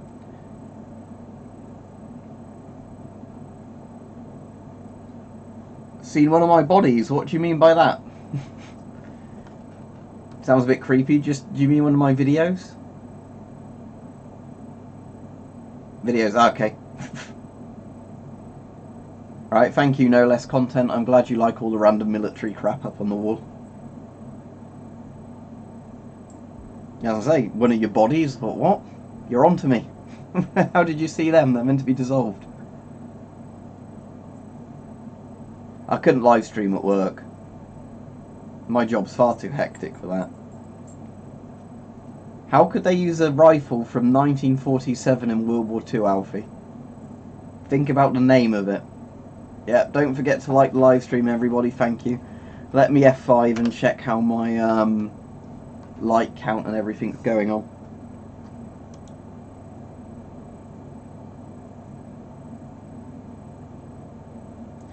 From what I understand, the Brody helmet did actually, like the Mark 1 and Mark 2 Brody, were actually better for the areas they covered, like they were thicker or something like that.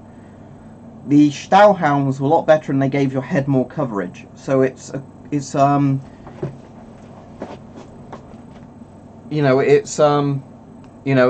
of like that sort of cross between, do you want a helmet that covers less of your head but gives that less area better protection, or a helmet that covers more of your head but is more likely to be penetrated? If you want to buy new Kevlar, there's sites that specialise in that, Nardus. What I do is I go on eBay and I buy it from the places that sell off all the police and army surplus. My job, I'm a kitchen porter at the weekends, which is like cleaning, you know, and washing up kind of stuff. It's at the restaurant in the garden centre that's close to where I live. So it's very convenient for me because I could walk or drive. But as I do YouTube stuff as well, I do the job at the weekends and then, like, you know, film YouTube videos during the week. But I volunteer at an animal shelter as well, as like a charity thing. One day a week on Thursdays as well, each week. I'm medically unfit to serve, gaming legend with more than one thing. If you're buying second-hand ones, Jessica, you can, for about £40+ you can get a Kevlar level 2 vest with a front and back panel in the vest with the carrier. If you're buying the panels separately, you can get slightly better panels for like £30, but you'd need a vest to put them in. If you're buying a brand new vest with the panels, but it's like custom fit for you, several £100s. It really depends.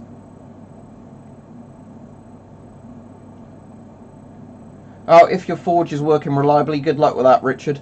Although some of the streams I might be doing during the week might be after 5 PM, because more people seem to view them at that sort of time.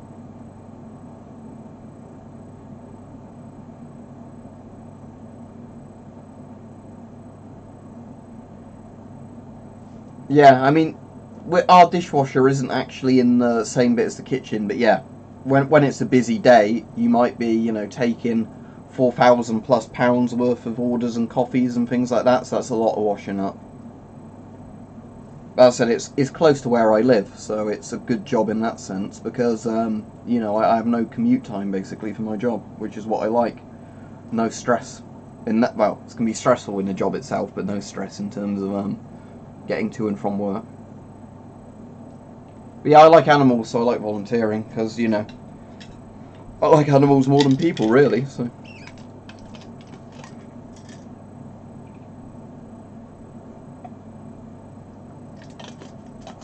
Not on this video, I'm afraid, Gaming Legend, because where they're put up there, I'd have to take everything down to show them, but if you didn't see me showing it earlier, I'm not going to take it all apart again.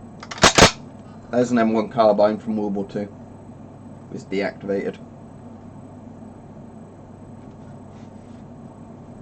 No need to be rude to them, John. Don't give them attention. It's the regular people, let's just say that. Yeah, I mean, the good thing with mine, at least, no less content, is that there's not so many people on them that the chat goes so fast I can't chat with people. I'd hate it to be like one of those things where you go on a live stream and the chat's going brrr. As cool as that would be for me as a person making videos that I'm that popular, I'd hate to do a stream where I couldn't talk to anybody. That would defeat the point. Yep, it's a British L1A1 SLR, which is the British version of the FN FAL. It's got a few minor changes, but that's the rifle. Well, Will, it's mostly, as I said, because I had holiday days booked off work. I've had the thing at the moment where this weekend I've not had to go into work because I've had them booked off as holiday.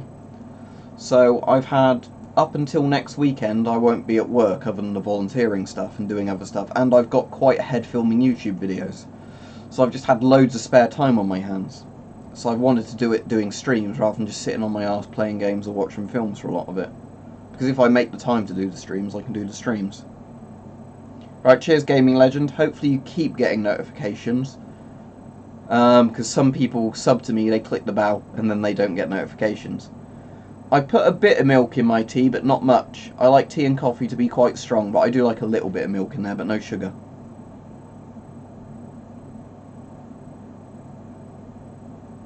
Yeah, I'll probably try and do most of the streams after 5 PM, Richard. I might do one day where I do the streams before midday, just for the people in Australia. But most of them I'll probably do around 8 PM sort of time, because that's a good time for me to do them.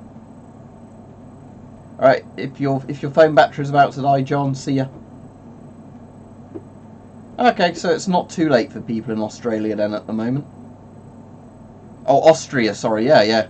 I was going to say, that can't be just an hour in front of us. Yeah, Austria, yeah.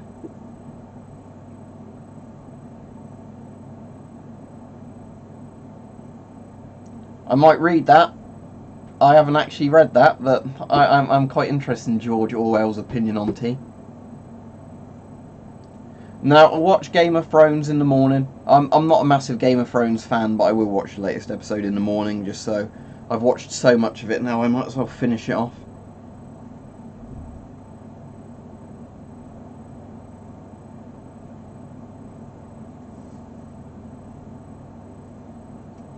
Yep. Annoyingly, I got some flack from some people for doing a video on how to make, for me, a proper cup of tea. Because they're like, oh, you've run out of ideas, you're making videos on cups of tea. But some people actually enjoy that sort of stuff.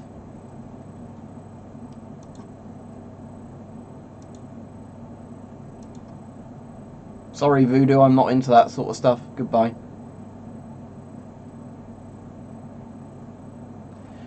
Do it on something you're interested in, Missouri kids, so it's something you're actually interested in talking about or whatever and won't lose interest in. Because a lot of people think, you know, do stuff on what they think's a trending topic, you know, so like, oh, I'm going to make loads of videos on this topic and make a load of money. It's not going to work out like that. So make something you're passionate about and interested in, and then you'll have no problem keep making content about it, because you've actually, you know, got an interest in it. And then, you know, try and set up a camera properly and get good lighting and all that kind of stuff. But just do it on something you're interested in, I would say.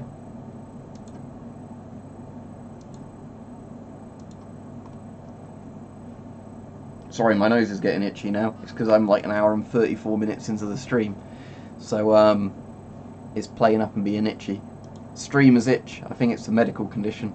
We've talked about it with Weapon Collector. Now I've started itching it, it's not going to stop. Talking about tea is like talking about coffee. Brilliant stuff.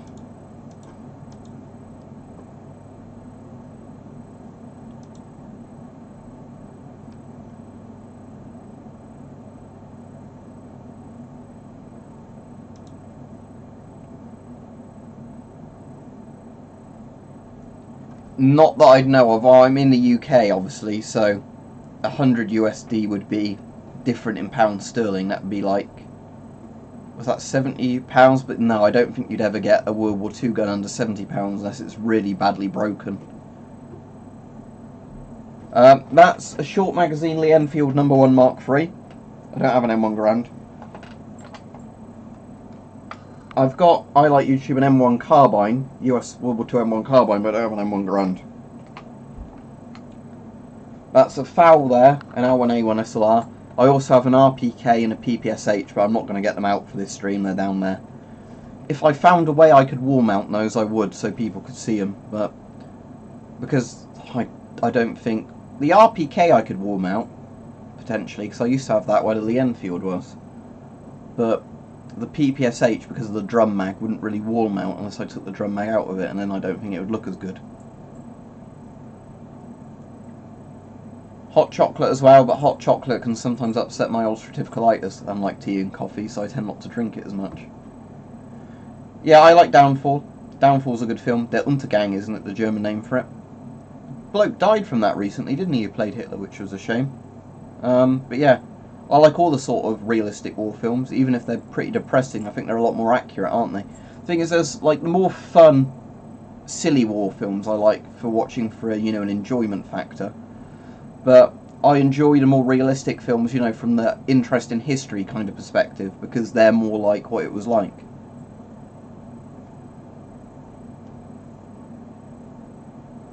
Well, €70 isn't a bad price for it, I suppose, but yeah, I mean, personally, I'd just keep something like that if I found it, but... Yeah, Death of Stalin was great fun. Armando Iannucci's stuff is really funny, isn't it? But yeah, Death of Stalin's very good because it does properly take the piss out of all of the crazy bureaucracy of the Soviet state, all the terror that was inflicted by all these levels of bureaucracy. My favourite Downfall parody is the opening bit from John Carpenter's The Fog, where they tell the ghost story. So they've got Hitler telling the ghost story in English and all the people watching. And then at the end they go like, "Mein Führer, we cannot speak English," subtitled. "We have no idea what you were just saying," and that's when he throws the pencils across the desk and gets really angry.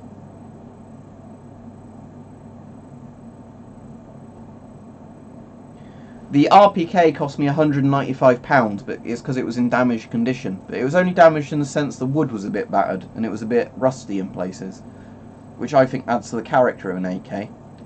If I wanted to get that same RPK, but it actually had the bipod on it and it looked in much better condition, it'd been like 600 quid. So yeah, I wish more deactivated guns were like that, like a bit of damage to the handguard or stock for like a third of the price. See less content if you're off. No, I've not heard of them. Are they a music band, Peach? Or is it like a YouTube channel? It says that in the description, Gaming Legend, but as you seem to be a nice person, I'll tell you it's the Avon CT12.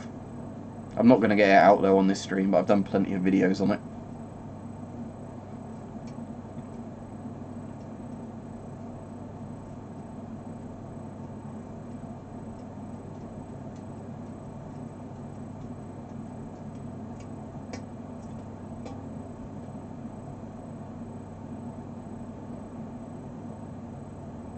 I wonder if I get a metal thing, if I could play this like an actual bow, if the notes were changed.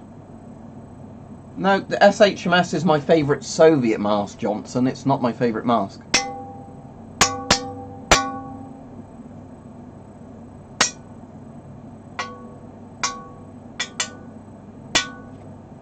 Nah, not really. Yeah, East German M56 helmet. It's the late generation of it, because if you look, it's got the good liner in it.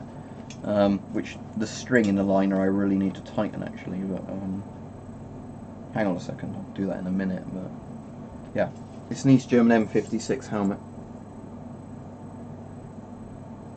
Probably the best of the steel helmets, but that's the late gen one, because you can see it's got the decent foam in it. It's also got the bits of plastic in it, which the earlier versions didn't have.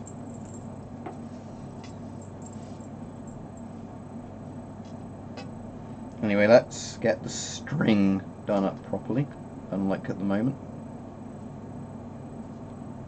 Just untie it and then tie it back up. I'll answer your question in a minute, Will. Let me just concentrate on tying this back together before I mess it up, and then I will look.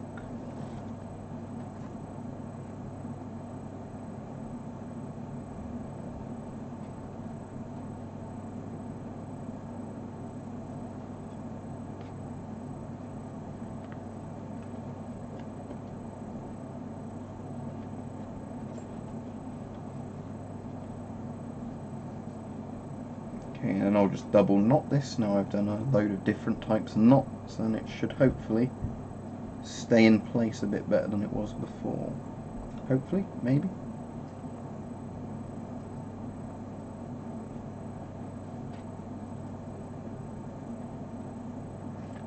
There we go, let's try that. Right, let me check your comment now, Will. If I could keep one gas mask, one sword and one gun out of your collection, right, easy. I keep my falchion, because that's the commission sword I paid the most for. The gas mask, Avon CT12, as it's my favourite mask. And the rifle, the FAL. There we go, easy. That's easy for me, because I know what my favourite ones are. Cheese and onion, probably. That's similar to sour cream and onion. Yeah, thank you ARP Warden, thanks for remembering to tell people to like the stream, that does help. Let's refresh and look at my current like and dislike ratio and amount of views. It's been quite a popular stream tonight in terms of live viewers, so hopefully that adds to a lot of minutes and it means YouTube will keep promoting me. 74 likes and 3 dislikes, very good. I don't think we'll beat the stream I did the other day, which got 115 likes. But I think that was because somebody liked it a load of times or something, they said. I don't know how they did that, but whatever. Don't know who you mean, Johnson.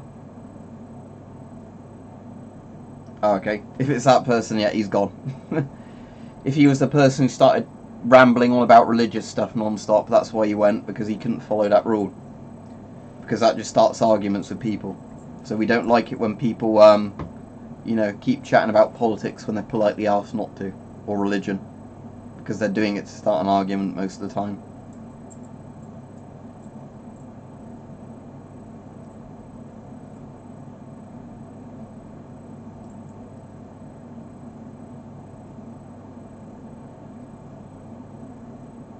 This chin strap's actually quite comfortable. Let me just do it back up again. A lot of people don't like the chin strap on this mask, but it is actually fairly comfortable leather it's made from. It might not look it, but... There we go. I'm not going to keep it on for all that long, because when I talk with this chin strap on, it wears my jaw out a bit more on the stream. It's like talking with a gas mask on or a respirator on, but the actual leather itself isn't too bad, if you can see that. It's going to show you the helmet, isn't it? But yeah, the leather on this, it might not look comfortable, but it isn't too bad compared to a lot of the helmets I've got. Unless you're on about the really modern helmets with like the nice cotton kind of straps, or the ones where they've got like the foam around the cotton. Out of all the old kind of Cold War helmets, this is a very comfortable leather. Yeah, the British Mark 7 helmet I've got has got this kind of foam stuff on the nylon, so that's not too bad. But yeah, I know what you mean. There are some helmets, aren't there, that really cut in because they've got the cheap kind of plastic kind of bits. But I've noticed with a lot of helmets, it seems like they've got really inconsistent straps. You know, like you could get several of the same helmet and they've got totally different kind of straps. Let me show you what this one looks like a bit closer. Bear in mind, this one has been in my conservatory for ages, so it's not in as good condition as it used to be, but that's what these straps look like.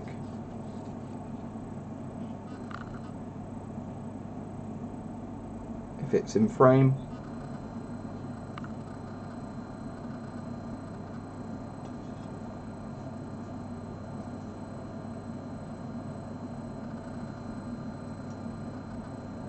It's just like a thin leather belt, really.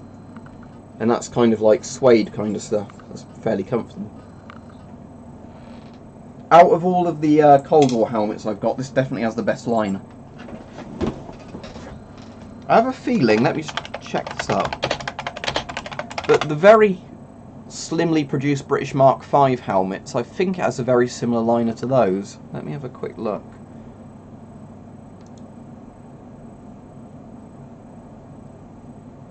Nah, it's a bit different, but it's like, you know, like the British Mark IV helmet, they did a version of that which actually had like a more modernised liner, which was called the Mark V, which is why, hence the Mark VI was the more famous one after that.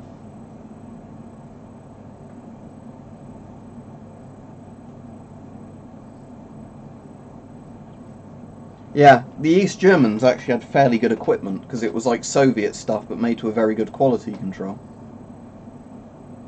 Like, a lot of their stuff was built to last, at least. But some of the older East German helmets I've seen, the liners don't look anywhere near as good as this. This is because it's like obviously one of their 80s models, so it wasn't long before East Germany collapsed. But the earlier stuff looks a lot cheaper leather. These ones were the ones with the plastic and like the foam and everything in. Dun dun dun dun dun dun dun dun dun dun dun. Yeah, Mike. I'm not going to do too much in case it copyright strikes my video. Dun dun dun. Yeah, I know, Queen are.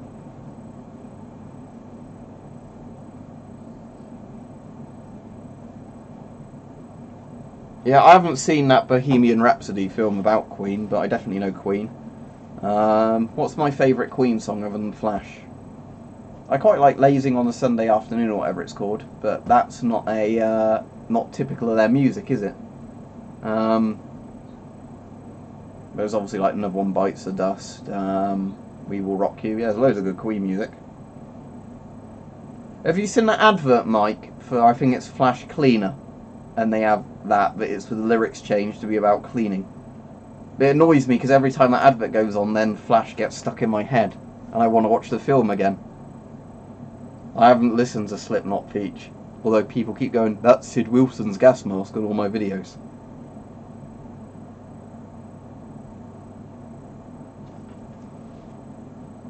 Dun dun dun dun dun dun dun dun. Yeah, well, there's two things with late Eastern Bloc stuff. There's some of the stuff for which is actually well made, and it was almost getting to NATO quality standards. And then there's other Eastern Bloc stuff like the GP7 masks, which were absolute crap because they tried to put loads of features on, but everybody just didn't care at that point because the Eastern Bloc was collapsing. Yeah, so it's that weird combination. You get some Eastern Bloc stuff from the 80s which is really good, and other Eastern Bloc stuff from the 80s which is far worse than the earlier Eastern Bloc stuff.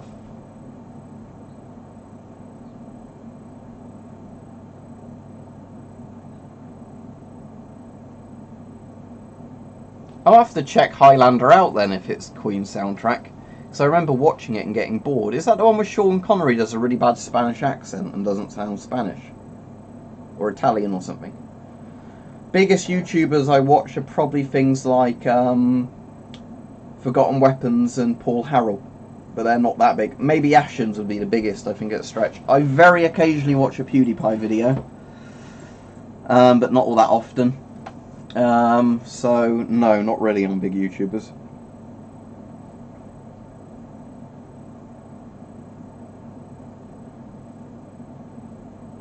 Yeah, so it's things like this, I'd say, Rimfer, like the old helmets that they kept improving the designs of got better, but stuff like the GP7 masks, they put too many features in something that wasn't well designed. So I prefer the older masks that had less features, but those, you know, few features are well built. And then masks like that also have quality control problems, where, you know, like that one, a lot of filters don't screw into it properly.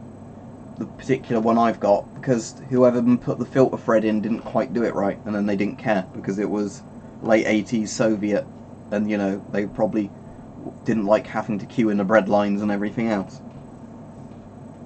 I could not manage a 24-hour stream. Isn't it, hi guys, thanks for tuning in to Forgotten Weapons, I'm Ian McCullen? Isn't that what he says on every video, Peach? Something like that? Yeah, I've watched some of Scal's videos. Mike, weapon collector, you know Scal quite well. Alright, see you, gaming legend. Hope you enjoyed yourself. Most of the communist countries are horrible to live in terms of all the oppression and everything.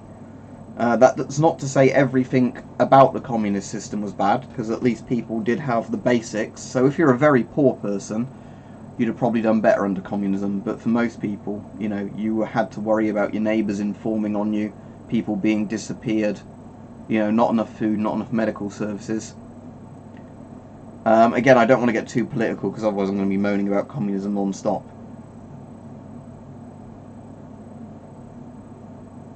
Here I am, how do you do? I don't know which one you mean by the AK-4. No, this isn't a Vostok Amphibia. Hang on. Now this is a Vostok Amphibia. That's Aussie, not Russian.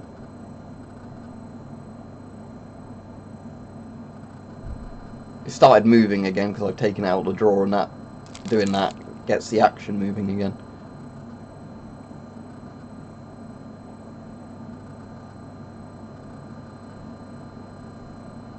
But that's an Amphibia.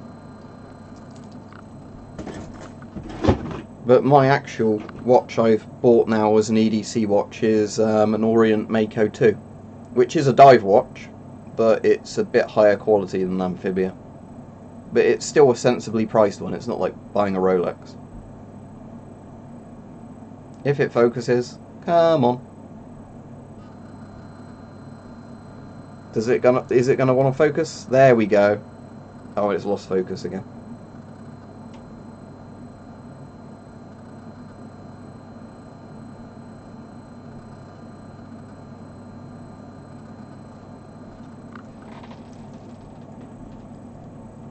I think the Vostok was about £30 or £40, Scouse. But I rebranded it because I don't like the Vostok bracelets. They're pretty awful. At least they put most of their quality control into the watches themselves. The only reason I stopped wearing the Vostok was the rotor, or whatever you call it, like the winding mechanism, came loose, and it needs a very specialist screwdriver to repair it, and I couldn't source any. So if I repair it by hand, after another week of wearing it, the rotor falls off again. And I just got sick of trying to fix it. Yeah, that's what I thought. From what I reckon, the Seikos are a bit more solid. The Orients look a bit better, because the Orients look a bit more dress watch-like. But both are technically made by Seiko, aren't they? Because Orient is a company owned by Seiko. Orient has their own movement, from what I understand. It's not the same as the Seiko movements, but both are very good movements. I think if you went for either an Orient or a Seiko, you're not going to be disappointed with the watch. But in the end, after looking at all of them, I just like the look of the Mako 2 a bit more with the blue dial. I just thought it looked very nice.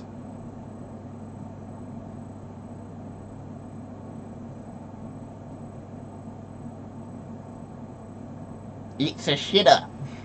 I don't watch his videos though. I mean, I hope Archie Luxury is a parody channel, because if it's not, I'd be very worried about him. But it's a shitter watch. But it's that bloke, isn't it? Man on the moon. It's Amiga Man on the moon.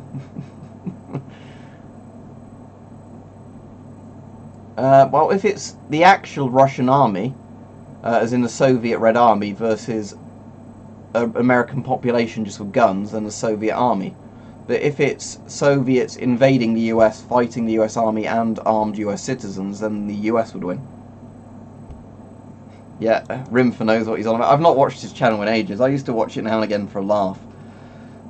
But, I've got Amazon Prime, don't have Netflix. I've also got Shudder. If you want to know what I watch the most movies on, it's a site called Shudder. Let me link you. It's one that's only like $30 a year or something like that, and they have loads and loads of horror films and thrillers on there. There you go. If you're interested in what Shudder is. But I use that far more than Amazon Prime, even though I've got Amazon Prime.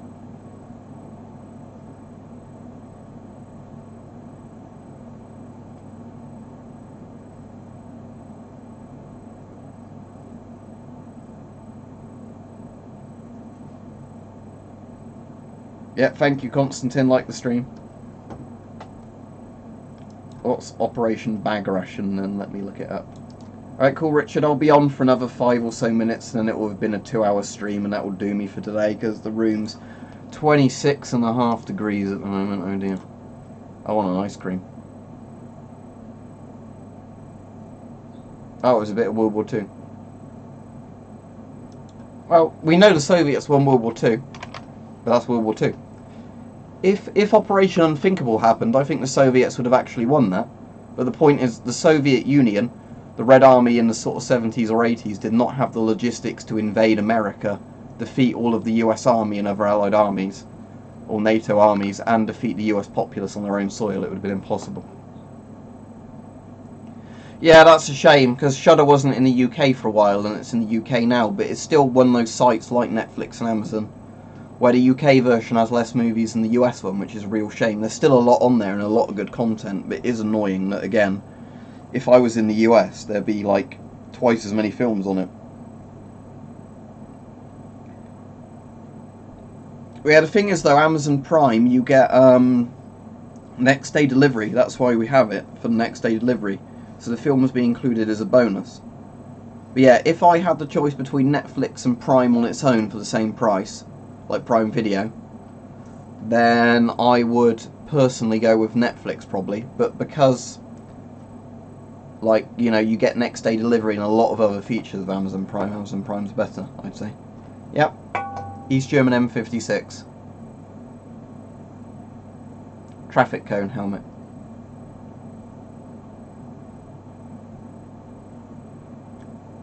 It might have been like, you know, quickly re-enlisting them to use them, but yeah, if you look at the logistics of what the Red Army had at the end of World War II, with like the amount of mechanized troops, amount of like, you know, combat experienced troops compared to what, you know, like America and Britain could actually flood into Europe at the time, the Soviet Union was in a much better position. Right, high biohazard, but we are off in like 4 minutes. So sorry to disappoint you if you were hoping to catch more of the stream.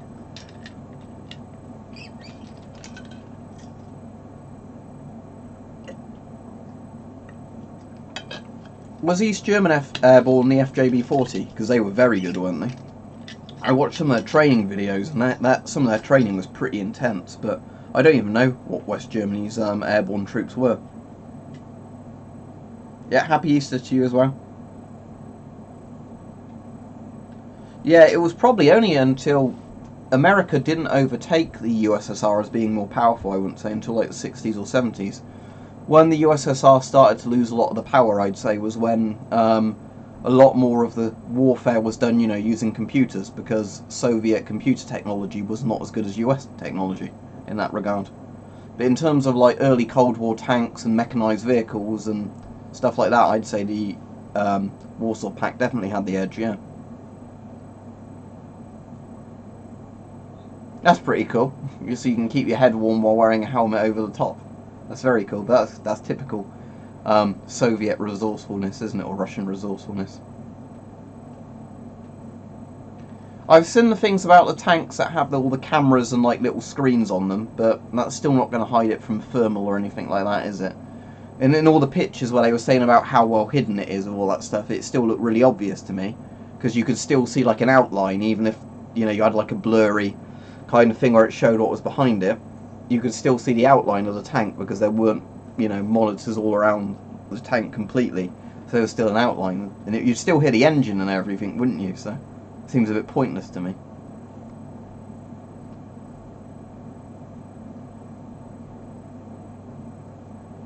D&B Military are the same place I got all my deactivated guns from. I think the PPSH is about £195, £200.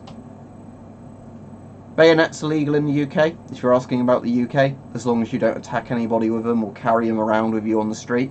If you bought it and took it straight home, you can have it on your own property, yeah.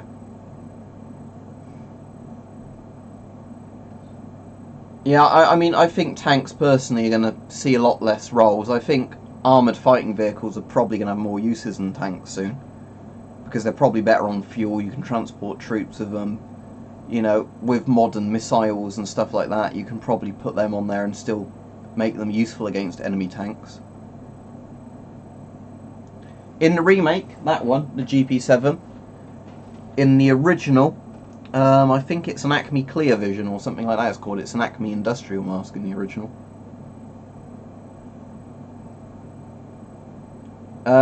B's and C's and GCSEs. A-levels I think was D's and E's, but I hated A-levels, so I just stuck with it to get, you know, like the first level qualifications, and then I went and got a job. No, they don't do enlistment or forced conscription in the UK anymore, so no, and I'm medically unfit to serve anyway. You can still buy tanks in the UK, they just cost a lot of money, and they cost loads to keep on the road. Cool, which gas mask did you get, droid?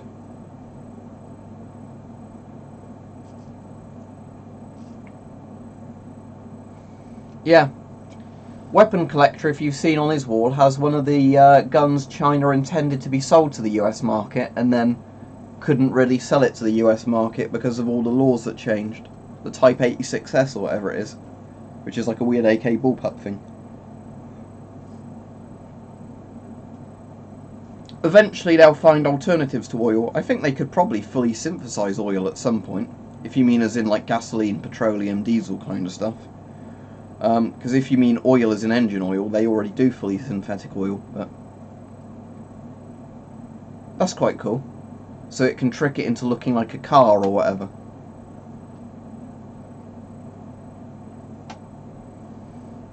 Yeah, $1,000 for an SKS seems a bit of a rip-off.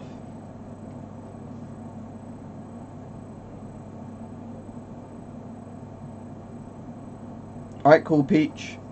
If I click the bell on your channel, or is it on your other channel you're going to be doing it, the video, whatever it's called one? I guess it's going to be your other channel. Well, I've clicked the bell on that one, haven't I? So I'll see that when that comes up. Right. Alright, I'm going to finish the stream here because it's been on for 2 hours and 2 minutes. So, if you haven't got any merch yet and you want to get any merch, look below. And you can get mugs and shirts and whatever else in the Teespring link. And if you are interested in clicking like, that would help me out. Like the stream before you go. And I will be streaming tomorrow, probably in the evening because we don't have a rehearsal again tomorrow. After that, rehearsals will be on again Monday evenings, but tomorrow I'll probably do a stream around 8 PM again, I think, UK time. I'll do an announcement to confirm that. You will not be on Twitch tonight. Okay, thanks for letting me know, Mike. I'll probably watch your film. Ah, that's a shame, Maxi boy. I did post on Discord earlier to say to people I would be streaming, so you should have seen that if you're on Discord. But and I did a YouTube community post to let people know. But anyway, yeah, thanks for watching, everybody. And yeah, don't forget to like the stream if you haven't liked it. And I will be on tomorrow at 8 PM again, I think, unless anything changes, but then I'll let you know if that changes, right? See you, everybody. Thanks for watching.